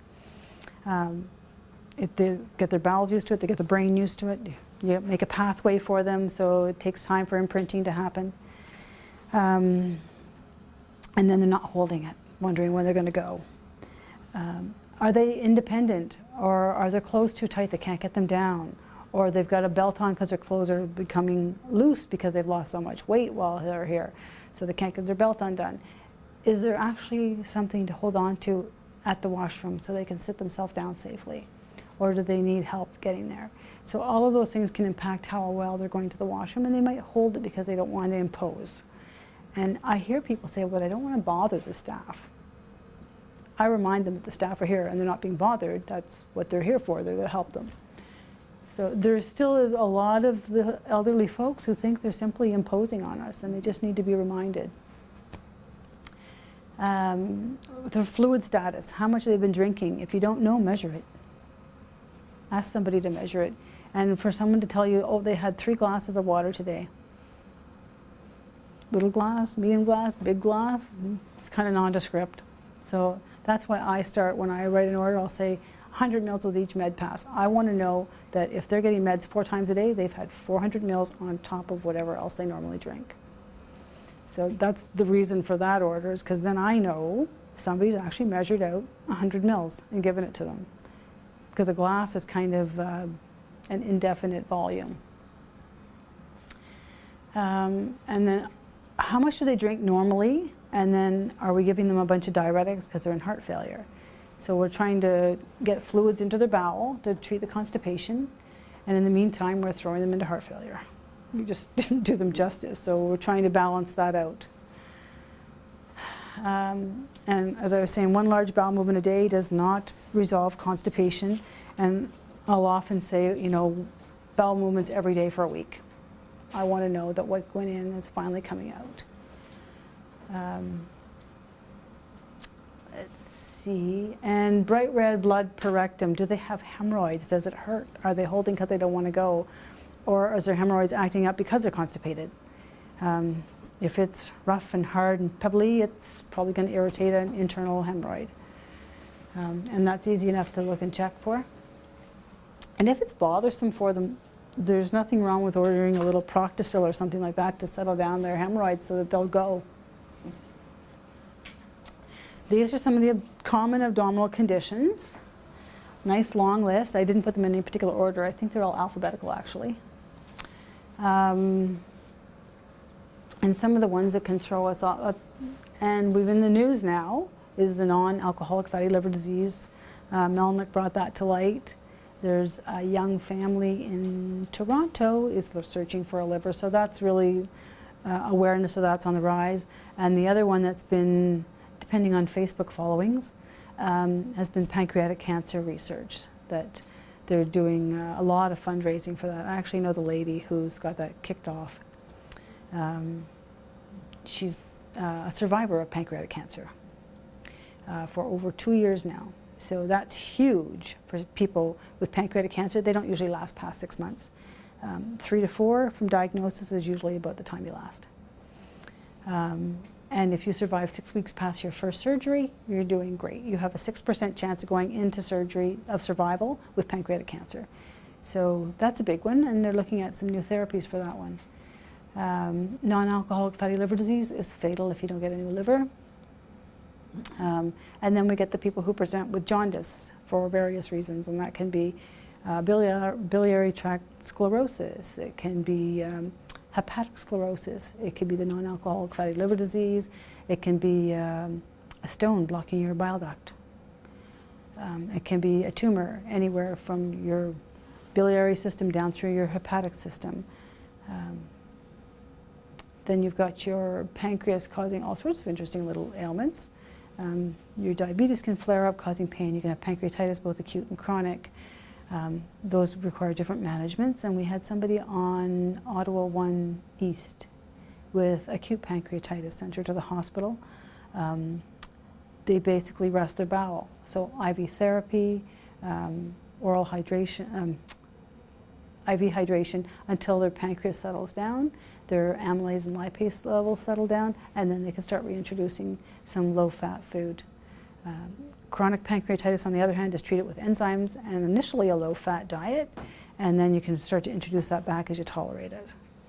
And so with that one, you're usually on enzymes for as long as that's flared up. What are some of the other ones? So diabetes. There's a good one. We put lots of people on metformin. What's the #1 side effect of metformin besides drop your blood sugar? What's that? Diarrhea? Yes. So they get put on metformin and they develop diarrhea, and then they don't want to be compliant. The other medication with metformin in it is Janumet. So your Januvia with your metformin combination. And so if they're on that, if we change the dose at all, are they starting to get some symptoms? And that's usually the limiting factor for that medication. Dyspepsia can be either associated with the GERD and reflux or by itself. Let's see. Cholecystitis and cholelithiasis, so stones of your gallbladder or gallbladder inflammation, infection, that's usually set off by a higher fat diet or alcohol. And so depending if their families brought them in something or if they've gone and ate out somewhere, it can stimulate it. Your diverticulosis, most of the elderly folk here are going to have some form of diverticulosis, some degree of it. So it's a matter of, you know, that's your left lower quadrant plane usually presents, and if it becomes an inflammatory process where it's flaring up and needs treatment, that's when you start to get your fever, you're unwell, your change in vital signs. Hemorrhoids we talked about hernias, inflammatory bowel disease. So your Crohn's and colitis, different managements entirely, and usually by the time they get here, unless it's Ottawa 1 East, we know what their management strategies have been. It can certainly change your post-operative plan from a hip repair or trauma or whatever if they've got some Crohn's. We talked about irritable bowel syndrome. And any questions about any of those? It's yours to digest. If you have questions about it, comments about it, concerns about it, you want more information about it, just send me an email to C, what is my address? clevi@toh.on.ca. I don't get the one internally here very well, but that one I can get from anywhere. clevi@toh.on.ca. And I'm certainly happy to send you either references or information, articles, whatever. Now, you mentioned website up-to-date. Uptodate.com. What is, It- is it it- health information? Well, there's both one for the lay public and professionals. Okay. And if you want to be onto the professional site, you usually need a login. However, you can look up some basic information without having a paid subscription. And it's reviewed articles, and people who have specialized in those fields come together and present the data. And so they've done all the research and all the reviews, and they put it into a very succinct form. It's wonderful. Okay. How much is it Subscription? Okay, so- Mine's paid for, so it's a perk of being a hospital employee. Most of the docs around here have it too. I think it's between $400 and $600. Per year? I think so, but I'm not entirely sure. But I'll tell you, it's like a wealth of resource. It's Tax huge. deductible. Yes. It's Yeah, amazing. the There yearly are lots of other sites that are also very good. Tax deductible, yeah. Yeah. Is it? Yeah, there's lots of other sites that are also very good. That one I just like, it's easy and thorough. Merck Manual for Professionals is also available online. You don't have to pay for it. Right. Also a very good resource. Also research publications that are substantiating whatever they put in there. If you go Merck, M-E-R-C-K, yeah, Merck Manual, and you just click on the professional site. And that will certainly take you through. So I had a recent case come to my attention. I was going to go through the other one that I have briefly. So this is MF is an 80-year-old lady who has a chronic history of poor oral intake. She doesn't like to eat or drink. She likes a bit of tea and some toast or cheese and crackers. She presents with a new onset of loose stools, advancing dementia. She's normally incontinent of stools and urine, so that was not new. She has significant dementia. She has a personality disorder, and she has a mental health issue with some schizoaffective and schizophrenia. So to assess her cognition is a bit difficult, but she was less responsive. Certainly couldn't provide any good history on what was going on. She was afebrile, but she was significantly hypotensive. Pressure was below 80. She was pale, more lethargic than usual. So what are you going to look for when you go to see this lady?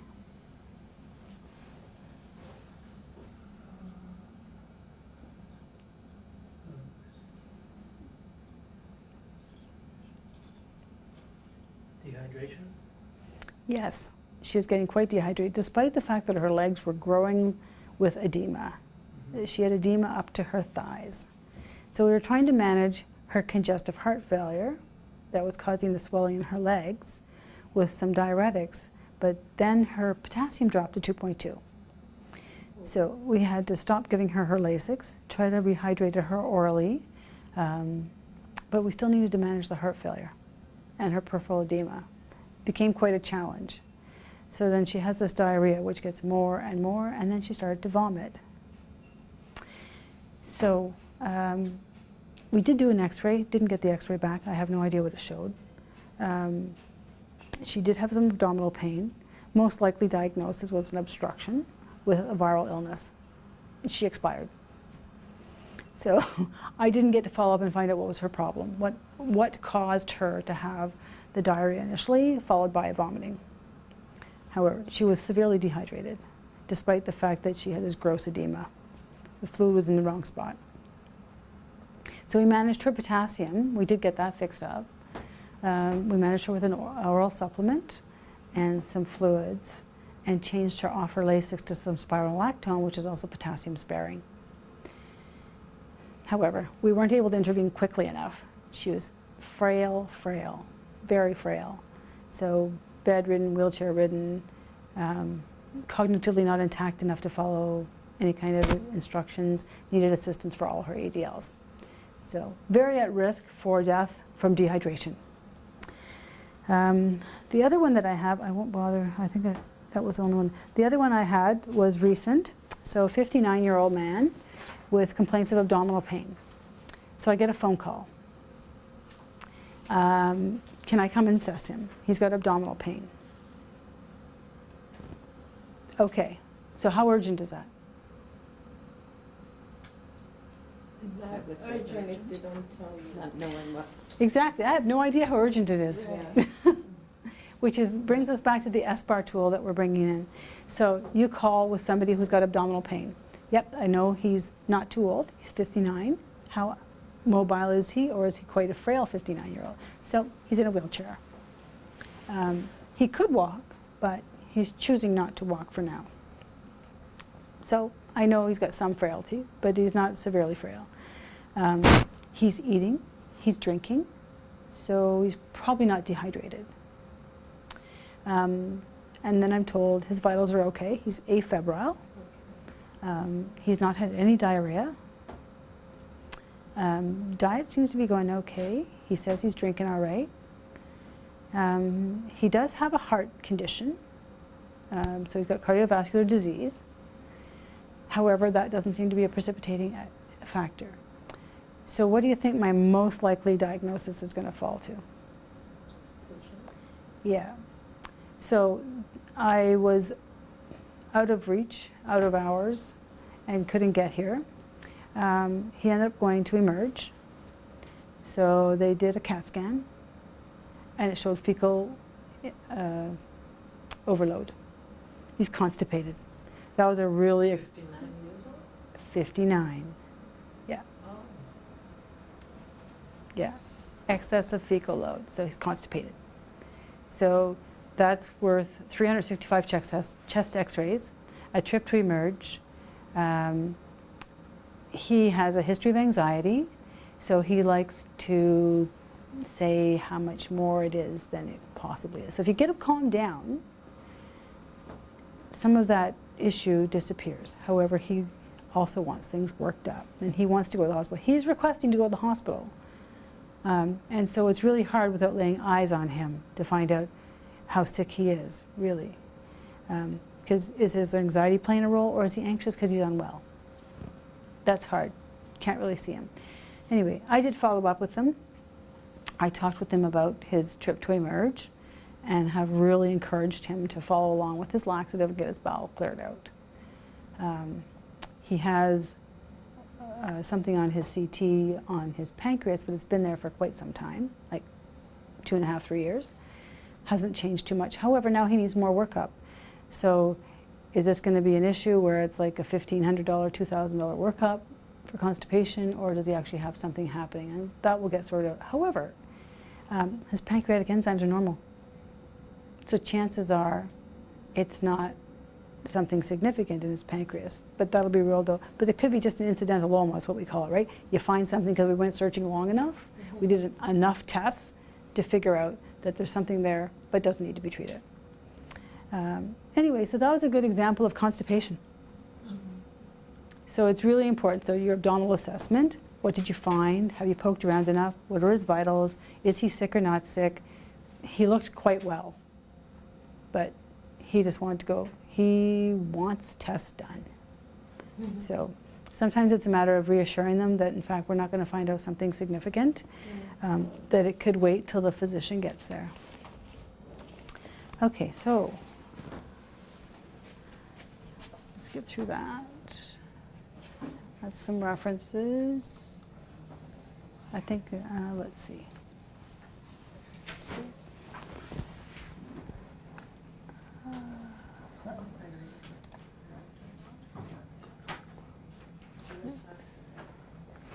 And then,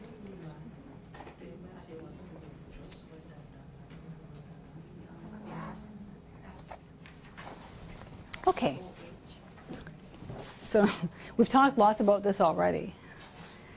So some of them want to go all the time, and some of them can't remember if they've gone or if they care to go.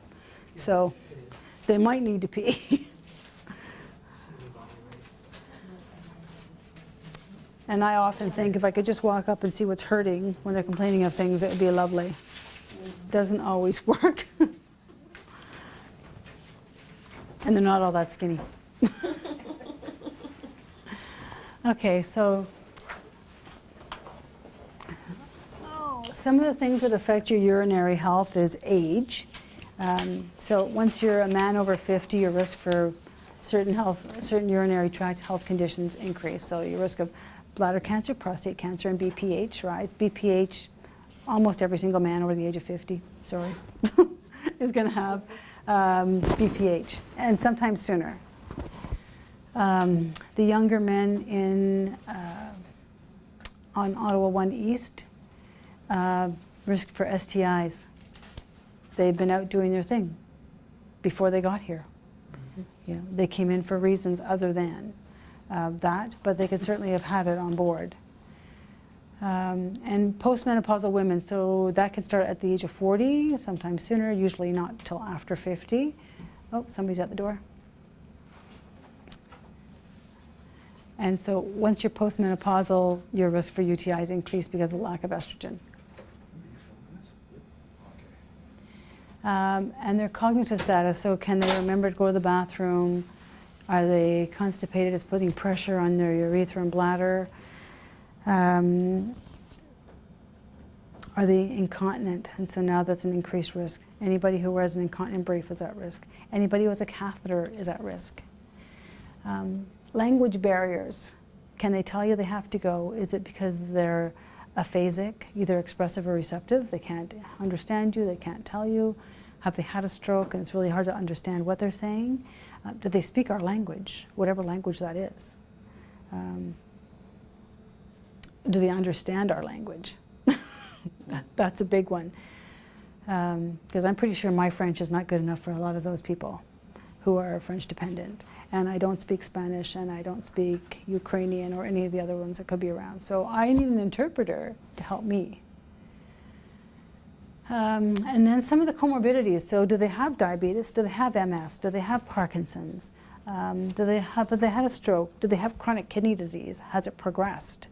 Are they evolving into acute renal failure?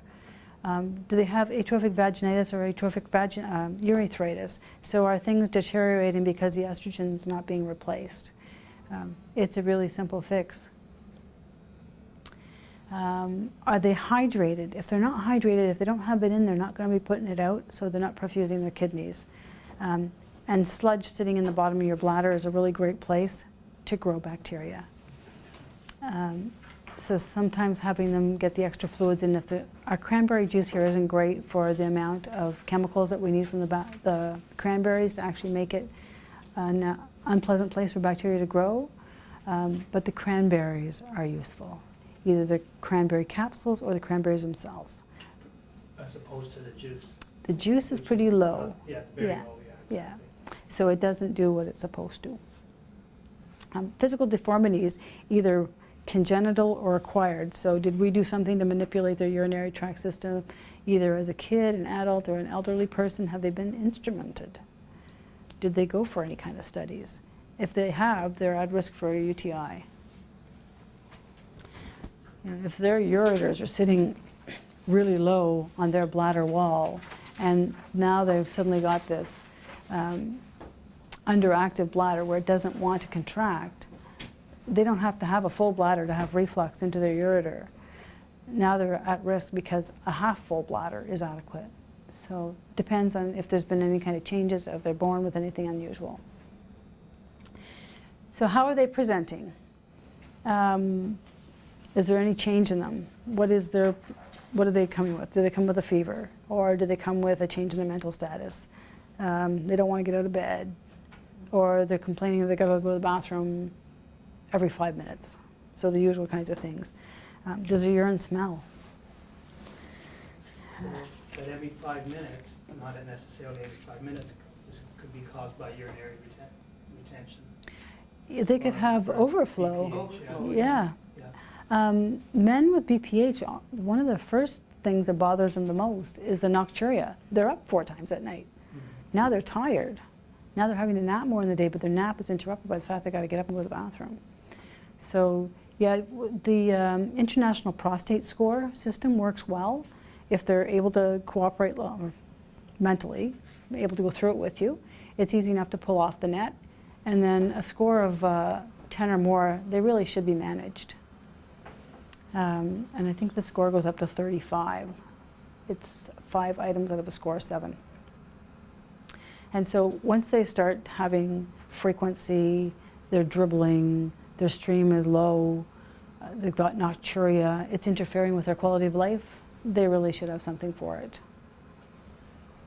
And they may need to be assessed by a urologist and see what exactly is going on. Do they need to have a TERP done or something else? How serious is it? So are they distressed? And is it, excuse me, acute or chronic? So has it slowly been moving along where they're going to the bathroom more and more, they're more incontinent more often, now they need a brief? Is it affecting their quality of life? Do they care? So is it that we care and it's an issue, or that they care and it's an issue, or both? If it's impacting their daily life at all, then it's an issue. You know, they don't want to go to their social events. They don't want to be incontinent there. They don't want to wear a brief. It changes the way their clothes fit. They feel like they're more of a burden to us or their family. So there's lots of reasons for that to be addressed. What else has been changing? That's another one where, you know, their family arrived or their family didn't arrive or the dog didn't come or they're missing their cat. There was a lady on 1 East who, her impetus to get home was that she missed her cat. So she didn't care what else she had to overcome. She's in her 80s, I think. She needed to get going to get home to her cat. I thought, what a great incentive to get up and get moving. But safely. Changes in their vital signs, and their vital signs should include a blood sugar and their mental status. And then, can they tell you about it or not? So is it you having to observe, or are they telling you? Not enough Diet Coke. Okay. All right, so what are the symptoms meaning to you and to them? So is it dysuria, frequency, and urgency? So that's pointing more directly to a UTI versus we were talking about the urinary incontinence, retention, and overflow. That's your bladder that's not necessarily contracting correctly. Or is it the signs of BPH? So they've got the weak stream, the dribbling, the urgency, they've got to void twice. Let's see, or it's interrupted, they start and it's like, oh, I got it. So if it's a man and he's taking 20 minutes to go to the bathroom before lunch, we need to look at that. There are some women who said, there's a lady on, I think it's Ottawa 1 West, and she said, you know what, I have had to go to the bathroom twice now for the last 30 years. I know I need to go in the next 5 minutes. That's just the way I am. So it takes me 20 minutes to get ready to go to the meal. She knows it. It's not a problem for her. She's adapted. She just needs some help now to go to the bathroom the second time. Because I was said to me, she goes to the bathroom a lot. She does. That's her. But she goes twice and then she's good. So she wasn't sick. She wasn't having a complication. That's her. Has her urine output reduced? Are they oliguric or is it gone? They're anuric. Is it from dehydration? Are they sick, or are the kidneys packed it in for another reason? Are they on a nephrotoxic drug? Vancomycin's less so, but certainly Lasix, it's a really common drug here, and it can be both nephrotoxic and autotoxic. So if they're not listening because they can't hear and now their urine output's down, how much Lasix did we give them? Let's see. Purulent discharge. And initially when I put that down, I thought, everyone's going to think of an STI. And in fact, it came to my attention after I put the slide together that we had somebody with the purulent discharge around the catheter. And he ended up having a scrotal and pelvic abscess. He was really sick. He went out to hospital. And I had to remind the medics that, in fact, no, this is not a UTI, this is something much more serious. Because they were just going to punt him off as a UTI, in which case he was going to sit and emerge for hours before he was assessed. And as it turned out, the physician called me from Emerge and asked me some questions about it, and he got seen much more quickly, which was nice. So he had drainage incision and drainage as well in another spot, and IV antibiotics for quite a long time. So sick. Let's see. Other urethral discharge, and if there's any kind of CVA tenderness. So if you're tapping on their back and it's sore, think kidneys. So think sicker. Low back pain. So is it off to the side here? Is it here, or is it here? So each of those, depending on whether it's male or female, are going to give you different things. So CVA tenderness on either sex, you think about kidneys. A low back pain, is it their degenerative disc disease? Have they slipped the disc? Is it pressing on there? Or they can't go to the bathroom now because they're low back pain. So there's your innervation to open up your sphincter is that level. So if they're starting to have low back pain, can they pee anymore? Or is there some compression in there? Have they got osteoporosis happening? And the other thing with some low back pain with a man, does he have prostate cancer that's metastasized? It goes to their back first. That's the most common location of metastases. So has it been a recurrence? Is it a new complication? Abdominal pain. So is their bladder so full it's making everything uncomfortable, or are they so constipated it's pressing on their bladder and now they're having issues? And suprapubic pain, so does it really hurt there? Another indication of a UTI. Or they're having to do the Crede maneuver where they sit there and it's like, oh man, I really gotta go pee, and they're trying to press it out. Have they done this? Is it new? Is it a chronic condition? Is this what they've normally been doing? Or is this like, I just can't empty my bladder and I'm trying to press it out? So depending on the presentation as to how important. These are just your basic differences. You all know them between men and female. So men have a longer exit safely away from their feces, so less likely to have a UTI from the E. coli. Women, everything is jam-packed together, just one little party down there, and so you got to be really careful. Keep it clean, keep the briefs changed, keep them toileted, sorry. And something as simple as, you know, they've been sitting in their brief, their clothes are kind of firm, they've been sitting in the wheelchair, it's all hot down there, they're diabetic. What a great way to get a yeast infection. It'll present similarly to a UTI.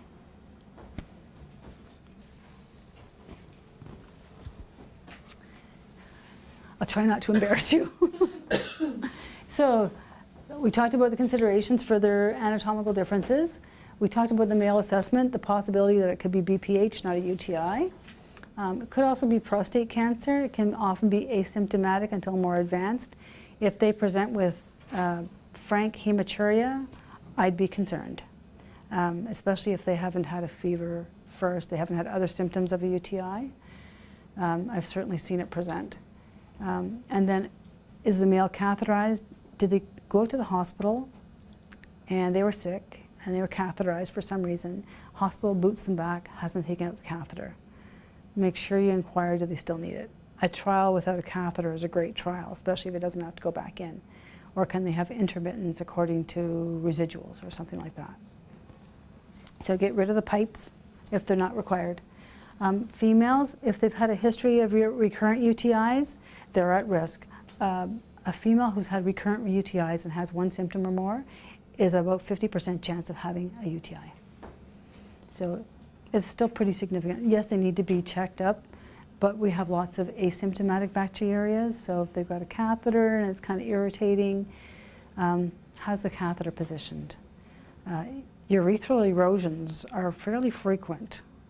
I've seen lots of them. So careful how much tension's on it. If they're complaining it hurts every time they move, is it simply how it's secured? You know, if you've got like, you can't stick your finger under it and they're complaining it hurts, it probably does. Just reposition it. Find some way of securing it. Men should be straight up and there shouldn't be tension on the end. Yeah, if you have something, think about how their urethra is made, right? So it's a long tube and it should have some change in the positioning. So it's okay for it to be positioned down for a bit, but not all the time, and up if you're gonna have the penis sticking up and the catheter coming out. If the catheter goes sideways, it's gonna erode. it's a hard, even though it feels soft, it's a hard instrument inside, and it's actually going to start pulling, pulling, pulling till it actually erodes through. I've seen about 5 erosions. That's pretty significant pain for them. It also sets them up for infection and complications. So it's just a matter of positioning it. So if you can't get 2 finger breaths under there, it's too tight. Yeah, and you have to be careful where it's, if it's secured to their leg and they're moving their leg, that's constant irritation. If it's secured to their abdomen and they're not moving their abdomen a lot, it's pretty safe. And instrument, have they gone for, if they have a catheter in, it's taken back out, that's an instrumentation. Have they had a cystoscopy or anything else down there? If so, be careful of just be cautious of the side effects of it. You can get an infection from it, irritation, inflammation. It can feel bad for a while. And also, why was it done? Was it for urinary retention? Do they have a neurogenic bladder, in which case they're probably not going to go pee on their own again? Changes in voiding patterns. When did the change start? Are they taking diuretics? So when are the diuretics being given? If you give a dose of Lasix at say 4 o'clock in the afternoon because their heart failure is being managed, they're probably going to be affected for hours. They're going to have a bad sleep. Expect them to be fatigued. So when the diuretics can be placed earlier on in the day, it's better. A diuretic before noon hour is better than one after noon hour. You're less likely to disturb sleep. Let's see. And changes in their vital signs. Somebody who's suddenly delirious has probably got something significant going on, and we have a lot of people who get delirious from the UTIs. So changes in their mental status that's fluctuating. So these are some of the drugs, classes of drugs that can affect incontinence. So how likely are they to be incontinent? That's a pretty good list of drugs. I think you'll find one of those in at least most of the people that are elderly in this place. So, and they like them, most of the drugs. There's a few they'd like to do without, but most of those drugs in those classes, they like or they need, or they're going to have behaviors otherwise. And sometimes we give them behaviors because they got urinary symptoms, but in fact, if we could get a hold of their incontinence, we could get them off these. And you really have to be cautious of the anticholinergic effects of each of these drugs. And so let's say we're going to put them on an antidepressant because they're depressed. And we've got them on some Zantac because their stomach's upset. We've just increased their anticholinergic load. So now you can actually reduce their MMSE score significantly to cause a mild cognitive impairment or exacerbate their scores of dementia simply by adding those drugs together. So just be aware that sometimes they need the medications because they're depressed or they're psychotic or they've got an underlying mental health condition or they've got a heart condition or whatever. But those drugs, as benign as they can seem, can really affect their mental status. So we can actually impair how well they're functioning.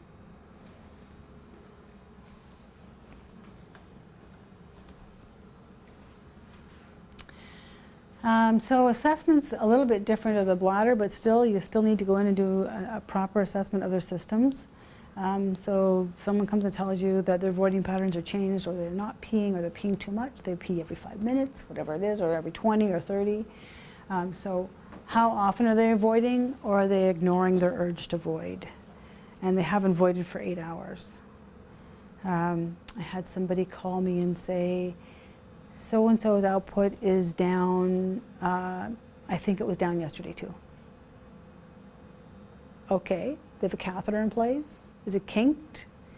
Or are they just not drinking enough? So start to do some of that problem solving ahead of time. So for the catheters, are they placed? Is the balloon up against something?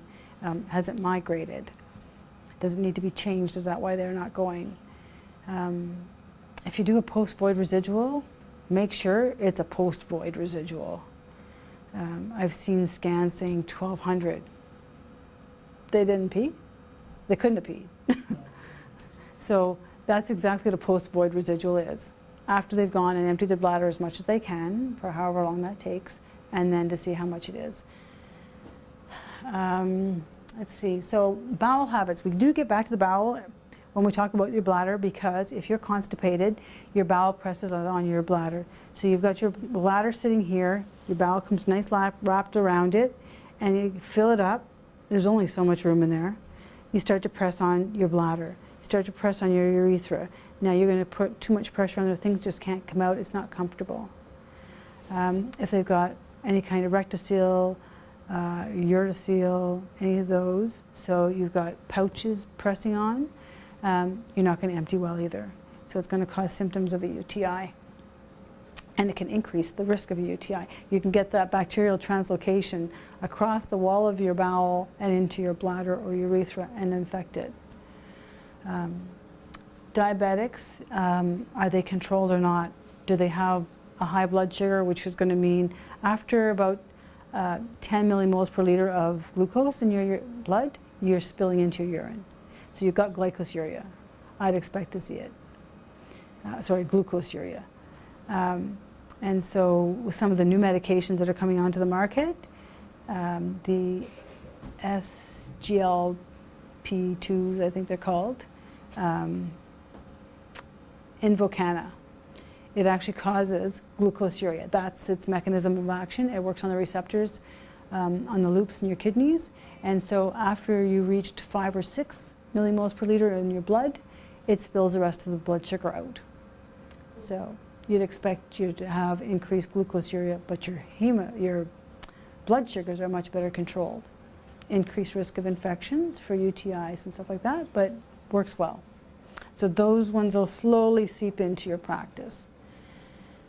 So if they're not controlled, they're at risk for infection. They're also at risk for having sugars in their urine. And again, your assessment is step by step. So bladder pain, suprapubic pain, abdominal pain, fevers, confusion, delirium, changes in vital signs, an elevated temp for some reason, and then how much are they drinking.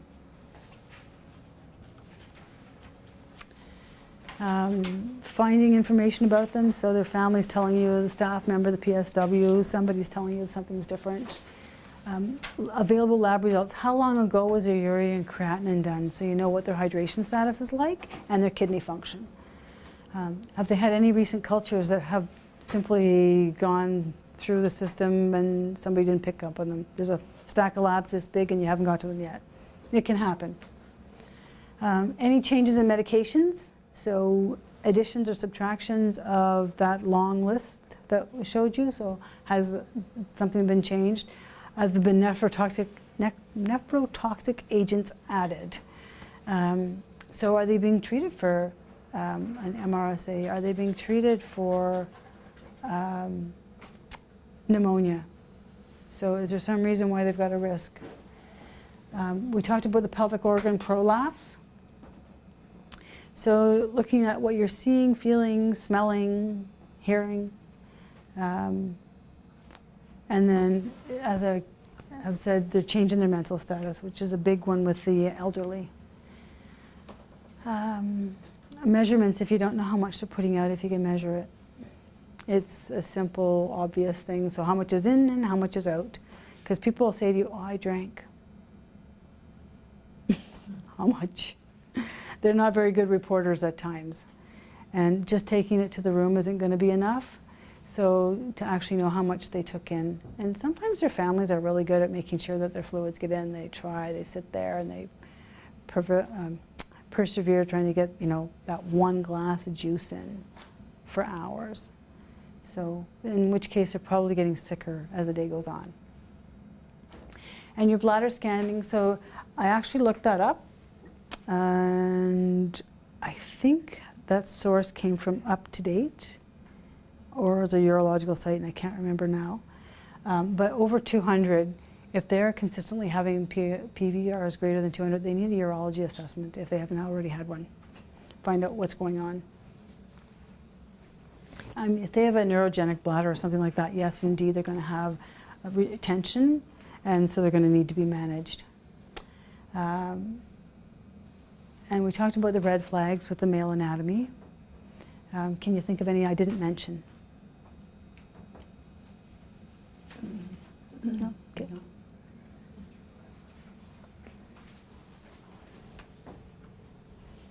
So those are the men's health issues sort of wrapped up. There's more of them. I mean, we could have put in epididymitis,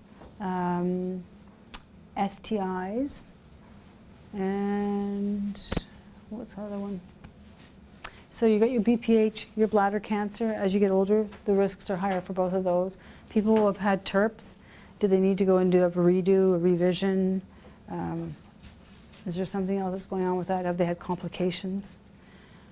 Incontinence, it's not unique to men, but it's certainly equally disturbing for them. Sometimes they simply don't want to go places.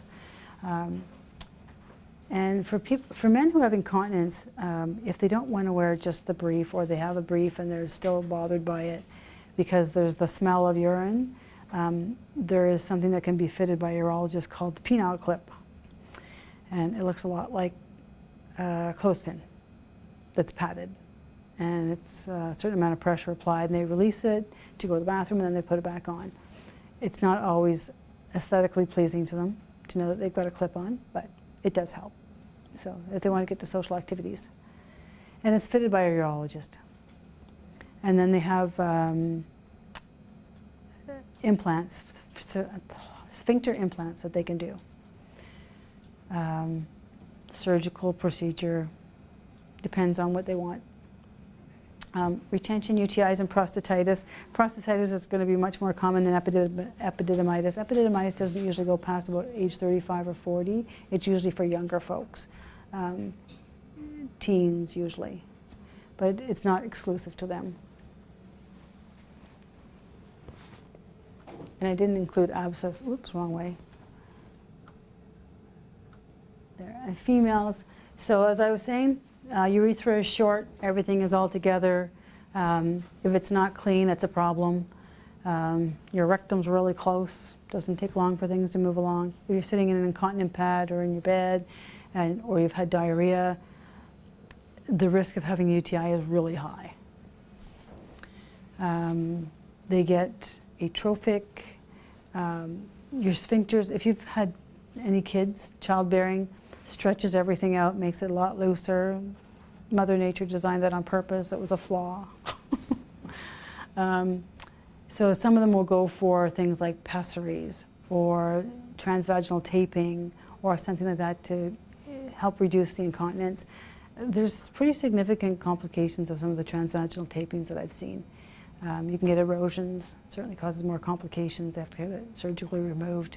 They can have mesh implants to help either suspend or control what's going on with the incontinence. And that's not just for elderly women. I've seen women as young as about 40 go in for meshes, pessaries, and tapings. So we talked about those. And then uterine and vaginal prolapse. Both of those will impact on your ability to be continent. So their kegels are really important. And if you're doing a kegel, your glutes should not move. You shouldn't be recruiting them. If you are, you're not doing it right. And that's according to a physiotherapist who's working on her PhD in pelvic floor physiotherapy. So she's from the Pembroke region. And so she says most women do them wrong. All you're trying to do is recruit the small little muscles. And so even if an elderly person decides to do them and they're using their glutes, I'm totally okay with that. At least they're trying. Because you're trying to recruit whatever muscles you can down there. Keep things tight, keep them working, so that when you go to the bathroom, you can just let it loose. Let it all open up. So this is the neural control of your bladder. Men and women are the same, other than the fact that the men have longer hoses. So your filling phase. So the important part for me was that we have people here with osteoporosis. So anybody with osteoporosis and a risk of fracture in this zone has got a risk of incontinence or urinary retention. So you've got your T10 to T12 where your signals come out from your brain, and they innervate your detrusor muscles, so the ones on the top of your bladder, and they also go around to your bladder neck. Then you've got your nerves that come out from your S2 to S4, so the base of your spine.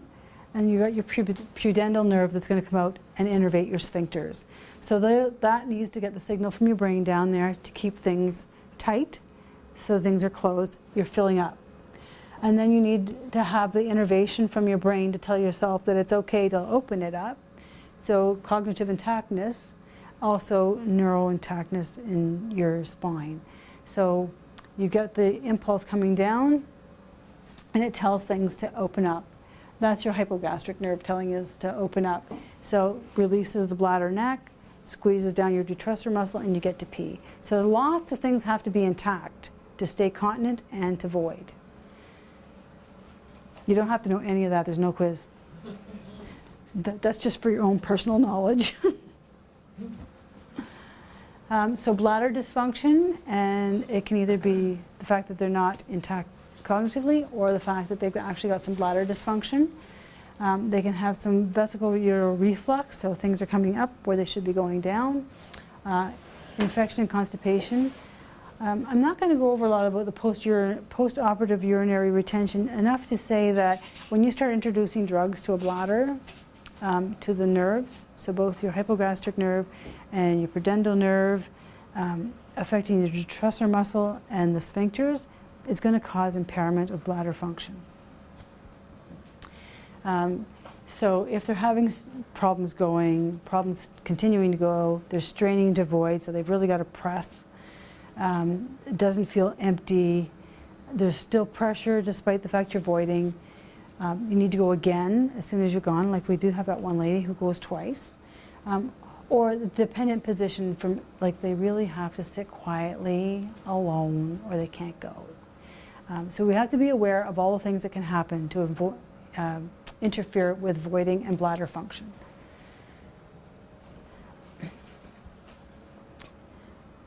Okay, so for UTIs, where do we start? Where do we think it is? What part do we think is affected? Have they recently had one? We treated it, but now the symptoms are back. Is there resistance? It's a really good reason to send off a culture. A culture costs about $15, but having antibiotics on board, again, increases your risk for other infections and other complications, both candida infections and then super infections in your bowel. So we're looking at, is it urethritis? So is it just instant burning when they go and then it settles? Is it cystitis? It feels like it's always on fire. Prostatitis, it's going to hurt when it's passing through and then things settle down. Pyelonephritis, they're really sick. They're febrile, they're tachycardic, they're probably hypotensive, they're feeling flushed, they feel unwell, they don't want to get up, and they've got back pain. Perionephritic abscess, they're also going to be quite unwell. They're not necessarily going to have your bladder symptoms, but it's certainly going to be very tender in your flanks. The UTI, so the other confounding and contributing factors is, can they tell you? Or do they just look unwell, they're not themselves? Could it be dehydration instead of a UTI? The prostate, could that be the issue? The organ prolapse? A newly diagnosed diabetic, they go to the bathroom all the time. Mm-hmm. And we do have them where they've been cruising along, they haven't needed any medication, something tips them over the edge, and now they've got polyuria. And then medications. I don't like medications, I think they're awful. They do all sorts of terrible things, but we really need them for a lot of things. Yeah, but sometimes they're on overload. Yeah, so anybody who's on 9 or more medications has drug interactions. Would that be called polypharmacy? That's the definition of polypharmacy, yes. Absolutely. And we're trying to reduce that, reduce the pill burden, reduce the interactions, the complications. As soon as you start introducing these chemicals to people, we have risk for side effects, adverse effects, and interactions. A long time ago, in my heyday, we used to have what they called drug holiday. Mm-hmm. Every Thursday, no pills. Yep. Except the most important ones. Drug holiday. I'm always excited for someone to have a drug holiday. Gee, I think the city of push for Ottawa that. implements that at some of their homes periodically, depending on their clients. Okay, City. I don't know about them. Yeah. I'll tell you. But I'm gonna die for drug holiday. Some of their homes, some of their nursing homes. I think that anybody who's young and on medications should be having drug holidays. The ones that come to mind are the ones that are on their ADHD drugs. And we have adults with ADHD. They should be allowed to have drug holidays. It impairs a lot of things. Kids who are on medications like the, oh my gosh, the drug has escaped my brain. I know what I'm doing too. At any rate, it's escaping my brain. I'll think of it in a moment. Ritalin, there we go. Can cause hypertension, tachycardia. For sure, it decreases their appetite, impairs their growth. They need to have their ECGs monitored. For sure, at age 12, they have to do. So if it's going to do all that to a kid, can you imagine sticking the elderly now on these antipsychotics and other drugs, or a med that's considered for ADHD or adult onset hyperactive or distractible illness? We've suddenly put this other brain now on these drugs. We expect side effects, and it can affect a lot of things. So if they can't focus and they can't concentrate, that's one thing, but to medicate them is another. So I encourage the drugs to get reduced or discontinued, or at least stopped for a period of time if they don't need to. And I certainly advocate to get the loxapine reduced in dose as soon as possible, because it's got such a significant risk of sudden death with elderly who have dementia, and that's a black box warning. So if you've got somebody who's got behaviors and they slap that one on, there should be a reassessed date automatically. So back to our bladders. So we've gone over the signs and symptoms of cystitis, so dysuria, frequency, and urgency. There may or may not be hematuria. Depends how irritated that bladder is. Voiding small amounts, and usually often, but feel like they're unable to empty their bladder. It's pretty classic. It may be sedimented, it may be cloudy, it might smell. They may have lower abdominal discomfort. If they're starting to have fevers and chills, they're sicker than just your basic UTI, and they need to be treated sooner than later. And those are the people, you take your sample and you start your antibiotic. You don't wait for the culture to come back. You want the culture to come back because you want to redefine what you're giving for them for antibiotics, but they're sick. If they have nausea and vomiting associated with it, they're sicker as well. Any change in their mental status, that's usually a pretty good indicator something is off, especially if you've got any of the rest of the symptoms.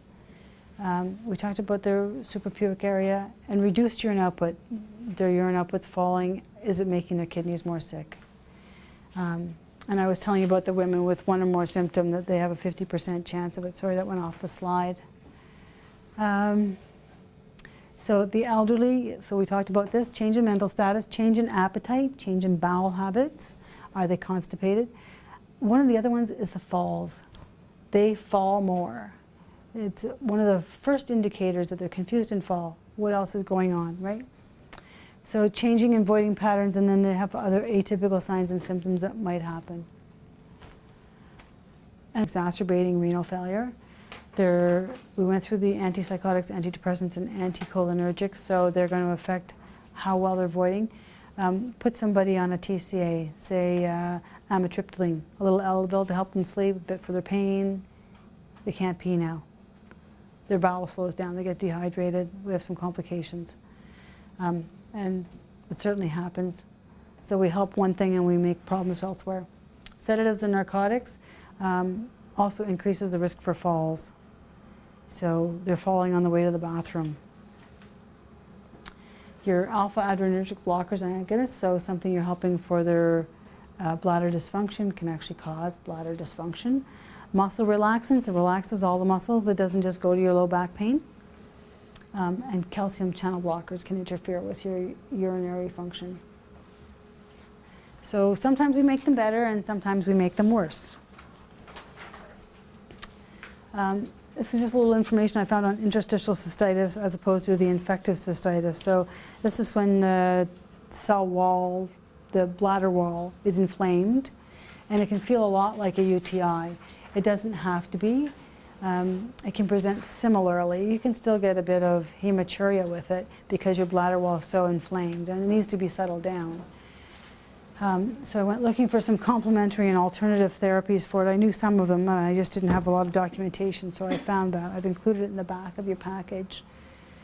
So dietary modifications and some of the nutraceuticals. So that's where the cranberries come in. There's actually some chemicals in the cranberries that help. Garlic will actually help with some infections, not a lot. There's been no double-blind studies that I could find for it. But for sure the cranberries, I've done some work on it, and I can never pronounce them. The anthocyanins and the proanthocyanins actually coat your bladder wall so that the bacteria can't adhere. So if you've already got the cranberries going in at a good dose, and usually a cranberry capsule you're aiming for 1,300 milligrams a day. That's a good dose. And you're not going to get that from cranberry juice. So it goes and it coats the bladder wall, makes it less slippery, and the bacteria are less likely to adhere. So your bacteria can still be present in your urine but not causing symptoms. It's not going to cure an established urinary tract infection, so it's not going to actually treat a bladder infection. But once that's treated, if you can get the cranberries on board, it helps to prevent the adherence, and so less likelihood of making a symptomatic cystitis, a symptomatic UTI. The caution there, if they're prone to bladder or kidney stones, the oxalic stones, it'll exacerbate that, so it's a contraindication. And if they're on warfarin, either they take them both consistently and then you adjust your warfarin according to your INR, or if you haven't been on cranberries and you're on warfarin, you don't introduce them because it'll affect your INR. Because not everything that's herbal is benign. There's lots of different interactions. Do cranberries interact with other anticoagulants, like the Xarelto or anything like that, or just Different pathway. The direct 10A inhibitors actually go around your liver function. They don't go through your liver function. So it's not the 450 pathway. So yeah, different. So it doesn't affect the same pathway. Now, I'd have to have a look at some of the research on the direct 10As to find out all the interactions that are available. And TopCat's a good site for that. And the Indiana State University has a good list of drug interactions, especially with the oral anticoagulants. What was the first one, Top? TopCat. And the BC guidelines often have those in as well. It's a good site. And Saskatoon Regional Health has some good guidelines for urinary tract problem solving and policies that they've developed, procedures. They have one on suprapubic catheters as well. I sent that link off to Ursula for suprapubic catheter care that she'll get out there.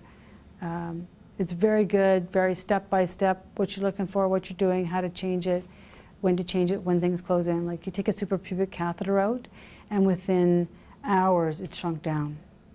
So it's one of those ones, if you take it out and you need to put it in, it needs to go in immediately or very soon afterwards. And so it closes up quickly, leakage is less. If it's still leaking in a month to 6 weeks, probably the urologist should have a look at them. Let's see, so some of the other ones were the calcium glycophosphate, your L-arginine, so an amino acid, mucopolysaccharides, your bioflavonoids, you're going to find that in soy. Soy is contraindicated if you're on warfarin. Chinese herbs, and I know that much about Chinese herbology, and I admit it. I know that oil of oregano is good for a lot of things. Tastes really bad, and if you can get past the taste of it, it usually helps. For what? Many things. I know a physician who deals with, For cold. yes, Really good. yes. Really good. Upper respiratory tract infections, it's quite good for that one. And you put a couple of drops in your mouth if you can tolerate it. It's the tolerance that's the big issue. It tastes really bad. Bladder training, physiotherapy, that's your pelvic floor exercises. Acupuncture, don't have a lot of literature on it, but it's said to help. Stress reduction and treatment of depression, so if you can get up and get going to the bathroom, it's going to help. And then sex therapy, if there are a couple who's together, that they may want some help with that. Personal hygiene, so making sure that they clean front to back each time, they have privacy, they're not rushed, their clothing can get off so they can actually go. Prevent or treat constipation, that's like the ongoing battle. Changing the briefs regularly, if they're soiled, get rid of them. Avoiding the tight-fitting clothing. Regular toileting, maybe they need a toileting schedule. Maybe they need to go every 2 hours for the next 2 weeks to get their bladder trained a bit, and then extend it if you can. And I know that's a lot of manpower time. I'm well aware, but it's a lot of manpower time to have a UTI or bladder dysfunction. So, and for them, it's their quality of life. Can we make this better for them? And ensure they have enough fluids to take in. If you don't know about it, measure it. I love numbers. I work with numbers well. You know, if they had 6 wet briefs or if they only had 1. If they've only had 1, we have a problem. If they've had 6, maybe we have a problem too. Urinary incontinence, I'll keep this part brief. I'm not going to go through the whole thing. You have the information there. So there's different kinds of incontinence. So you've got your stress, your urge, your overflow, your mixed, and your functional. Your functional is the one where usually it's environmental. Clothing, appliances, can they use the bathroom? Do they need help? Do they need a raised toilet seat? Those kinds of things. Can they actually think about getting to the bathroom? That's your functional component. Mixed is usually your stress and urge combined. So you dribble and leak and you can't finish going. Overflow, that's your bladder that's full and just doesn't contract down correctly, and you start leaking because it's not all emptied out. And stress, fill up your bladder and jump up and down. If you can jump up and down and cough and you didn't leak, you're good. After you're 50, it gets to be harder. Right. You're right. You can be quite young. I had a 30-year-old lady ask me one day, what do you do for incontinence when you're running? I did have a solution for her. So treatment obviously depends on the cause and the symptoms and how much it's affecting their ADLs and their quality of life. If it doesn't bother them and they can empty their bladder, excellent. Let's make it work. If it's a problem for them, then we need to deal with it. If they're having reflux or retention, it's our problem and we need to deal with it because we want them to be healthy. It's going to affect their urinary health and their overall health. For stress, so behavior changes, we try to work with those first. Medication as required. If they're cognitively intact, we can do pelvic floor physiotherapy. If they've got dementia, it's not an issue. We're not going to include it. And then surgery for some of the younger folks who would like to get a hold of their urinary incontinence. And that can be a discussion that they have with a urologist. Is it Marshall? Marshall Machete? Machete. Yeah, you can have that one. There's other interventions, yeah. And they're coming up with some new interventions, yes, that are more friendly. I don't know that I'd want to have any intervention that has the word machete in it. It's the name of the person. Yeah, there's no machete wielded in there. For your urge, so that's your bladder training, your fluid intake, and your urge suppression. You try to get them to time it, not to go every 5 or 10 minutes. That's your bladder schedule, your bladder training schedule. You're mixed, you're focusing on the problem, so decide which is the worst of the problems and you focus on that one. Your overflow, you make sure that they're not constipated. You try to get them to double void. You're going to try the Crede, that's when we're pressing on their bladder. Position, upright, lying on a bedpan's not going to work. Give them some privacy over top of the toilet if they have to sit in a sling. I know it takes time, I'm aware. Measure their PVRs if that's an issue, if you think that they're retaining. And then intermittent catheterizations. So people, this big debate goes on about do you leave one in or do you do it intermittently. Intermittently, yes, you do risk some trauma. So I like to think of a permanent catheter or one that's they have all the time. So say you've got, can I borrow your bottle of water? Sure. So you got your bladder, we'll call this a man, and you have your catheter. So currently has no catheter.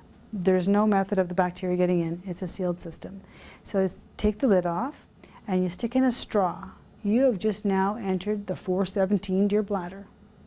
If you leave that highway open, the bacteria have access to it all the time. They can go down the side of the wall, or for some reason, if the system is not contained properly, it's open, it's thrown on the floor, whatever, the bacteria can go up the tube. So now it's in the tube.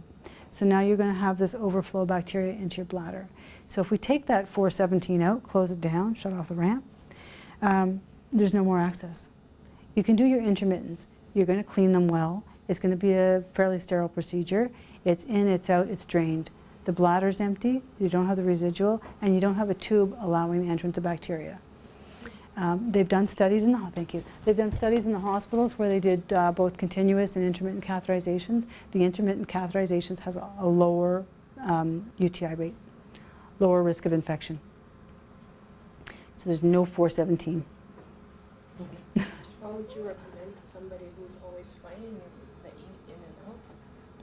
They're fighting the in and outs? Yeah, like while you're trying to do it, somebody. Are they who's- intact? No. When they're not really intact, and you have no order for an indwelling, and you have to empty them. And Then we're going to have to look at which is going to be most traumatic and most problematic for them. So is it going to be more difficult to maintain them without an infection by in and outs, or is it going to be more efficient and effective to have an indwelling? So are they having intermittents because they've got post-void residuals, or they've got a neurogenic bladder or something, or is it something else? So it's really the cause. Why do they need the catheterizations?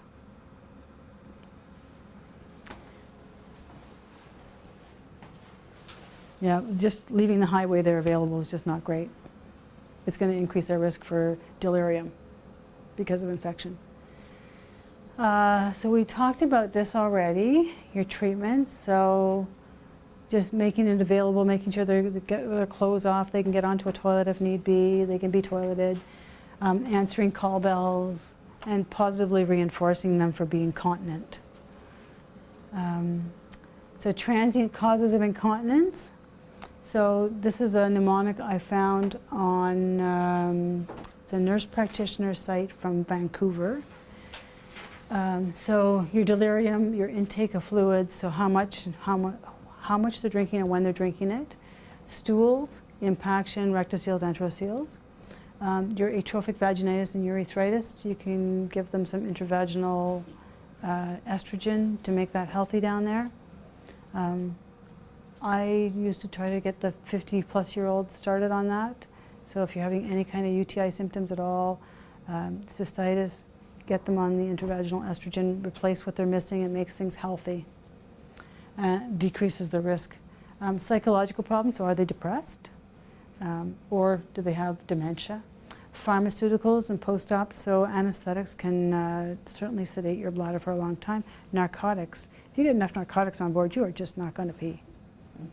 And you don't have to be old for that to happen.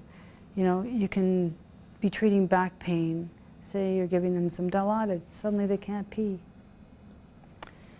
Their bladder is also having the effect. Excess urine output, either due to excess intake or congestive heart failure being managed, so are we giving them some diuretics? Abnormal lab values, hyperglycemia, they're probably going to be polyuric. Hypercalcemia and hypothyroidism. So looking at what's going on. And then restricted mobility. Do they need help? Can they get up? Can they get going?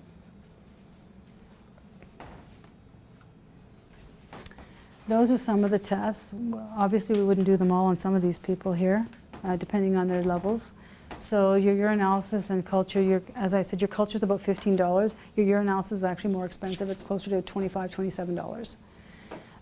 Cystoscopy, they can go in and take looks. They can take biopsies if they're concerned about cancers. The pad test, that one's easy. You put something in, if they're incontinent, they're going to pee on it. Pelvic and abdominal ultrasounds if we're trying to rule out abnormalities, pathologies. Post-void residuals, how much is left? Do we have a problem that they're not emptying their bladder properly? For BPH, the diagnosis is if they retain more than 50 mils of urine after their void, they're considering to be symptomatic BPH. That's pretty low volume. So if we've got people who've got 300-400 because of their BPH, they're really obstructing. Urinary stress test, that's the one I was talking about, stand up or cough. Urodynamic studies, they're going to measure the pressure within and then how well they flow, and then your x-rays are going to look for pathology as well.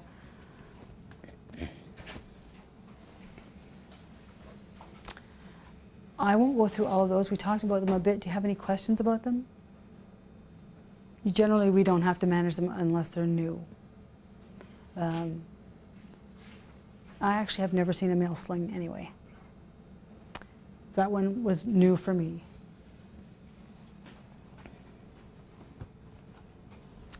So our goals for treatment for urinary incontinence is improve their quality of life for sure, reduce their incontinent episodes, and maybe they just want to get out to the pub, or they want to go to their art class, or they want to come to dinner and they're concerned about being soiled. Let's see, reduce how much they're leaking or being incontinent of, and to decrease the caregiver burden, and that's not just family, that's also you. And let's see, yes. I put this in only because the people are getting older, not because I've come across a bunch of it. So they may be asymptomatic if they have cancer, other than they generally will present with some hematuria as things, they erode a vessel on the wall. Dysuria or frequency, back pain that doesn't go away. So if we've treated them for a UTI, their hematuria is still present and they have back pain, they probably have something more significant that needs to be worked up. Extreme fatigue or tiredness, so they're much more tired than usual. The unexplained weight loss, that's a red flag. They may have some inguinal femoral lymphadenopathy, so some new glands have popped up, or asymptomatic, so it can go unnoticed for a while, and often presents as a UTI initially. This one, oh, okay. So I was approached by somebody and said, so-and-so has got a reduced urine output. I forget how old he was. Anyway, catheter in place. So I asked for some more information. So vital signs are stable. He's not febrile. Has been using a specific kind of container to drink water, and he was finding he's got MS. He's finding it more difficult to actually hold the container to drink. So my response was, let's watch and wait. Let's get some fluids into him and see what happens. He had some kind of concentrated urine, no smell to it, but a reduced volume. So we made sure he got hydrated over the night, and by the next day, his urine output was much improved. So I had declined the offer of ordering a CNS. First of all, I didn't think it was going to be necessary. He had no other signs and symptoms. And second of all, it's like, how much is he drinking? So in equals out. So his catheter was not kinked, his catheter was patent, it didn't need to be irrigated. And he was otherwise well, but when I talked to him, he says, I just can't work that container anymore. So just be aware of what we're offering them, and can they lift the container, can they manage the straw? Is it too big now? They need some other kind of adaptive device. Do we need OT involved to help them help themselves?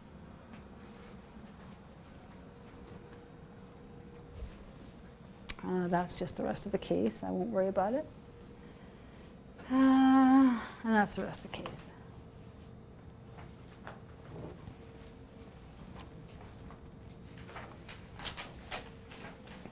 Oh, this one lady was interesting. I'll be quick because I know you're just about out of time. So 90-ish-year-old lady, I think she's 91. History of diabetes. She's had a stroke. She has a right-sided hemiplegia. She's dysarthric. She's dysphagic. She has to have thickened liquids, and she has dementia. not a surprise. So she's presenting with a week's history of intermittent fevers, a bit of gastro. She's been unwell. She's unable to feed herself. She's in bed, in her room. Her family is not coming in. So I'm called to assess her. I included the level of her advanced directives because that becomes an important factor in many cases. So she's a level 2. Her chart says not to transfer her out, but to manage her. So we try managing her here. And then it's decided, no, in fact, she needs to go out. In the meantime, I've done some blood work. Her sodium's 158. She had been normal. Her potassium was within normal limits.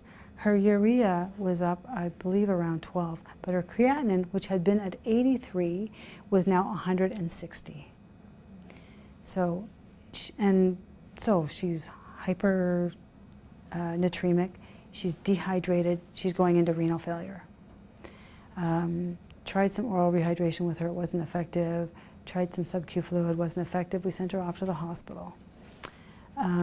My big thing was that the fluids were brought to her room, but she couldn't take them. So she really needed help. So the people at the bedside need to know they need to help her. So I tried for 4 hours to give her fluids. Anyway, so she came back, and when I was reviewing her intra-hospital visit, her sodium continued to rise. Her creatinine hit over 400. I think it was like 432. Urea was up around 40. So she had an acute renal insult. So some kidney injuries. But she's come back out of her renal failure now and perked up, doing better. But her heart failure is getting worse as a result of having her kidneys affected for a while. So impact hit hard. She had gastro, got really dehydrated, and as a result had a whole fallout from it. So just to be cognizant of when somebody starts, goes back to our GI as well, when they've got some diarrheal episode, some gastro episode happening, get on top of the oral rehydration as soon as you can. It's important for these older people. They're not going to, either they can't drink, or they don't remember to drink, or they don't have the thirst sensation, that we need to stay on top of it. So she had a good outcome. She's better. Everything's back to normal, except she's a bit more frail. So she was very frail anyway. I'd consider her severely frail. She needs assistance for everything. But she has her perks when she perks up, and then she has episodes where she deteriorates again. Any questions about this part? So on your feedback, if you would like anything different, anything changed, anything more addressed or deleted, I am very happy to adjust it for the next time. Okay? All right. Thank you. Thank you. Thank you.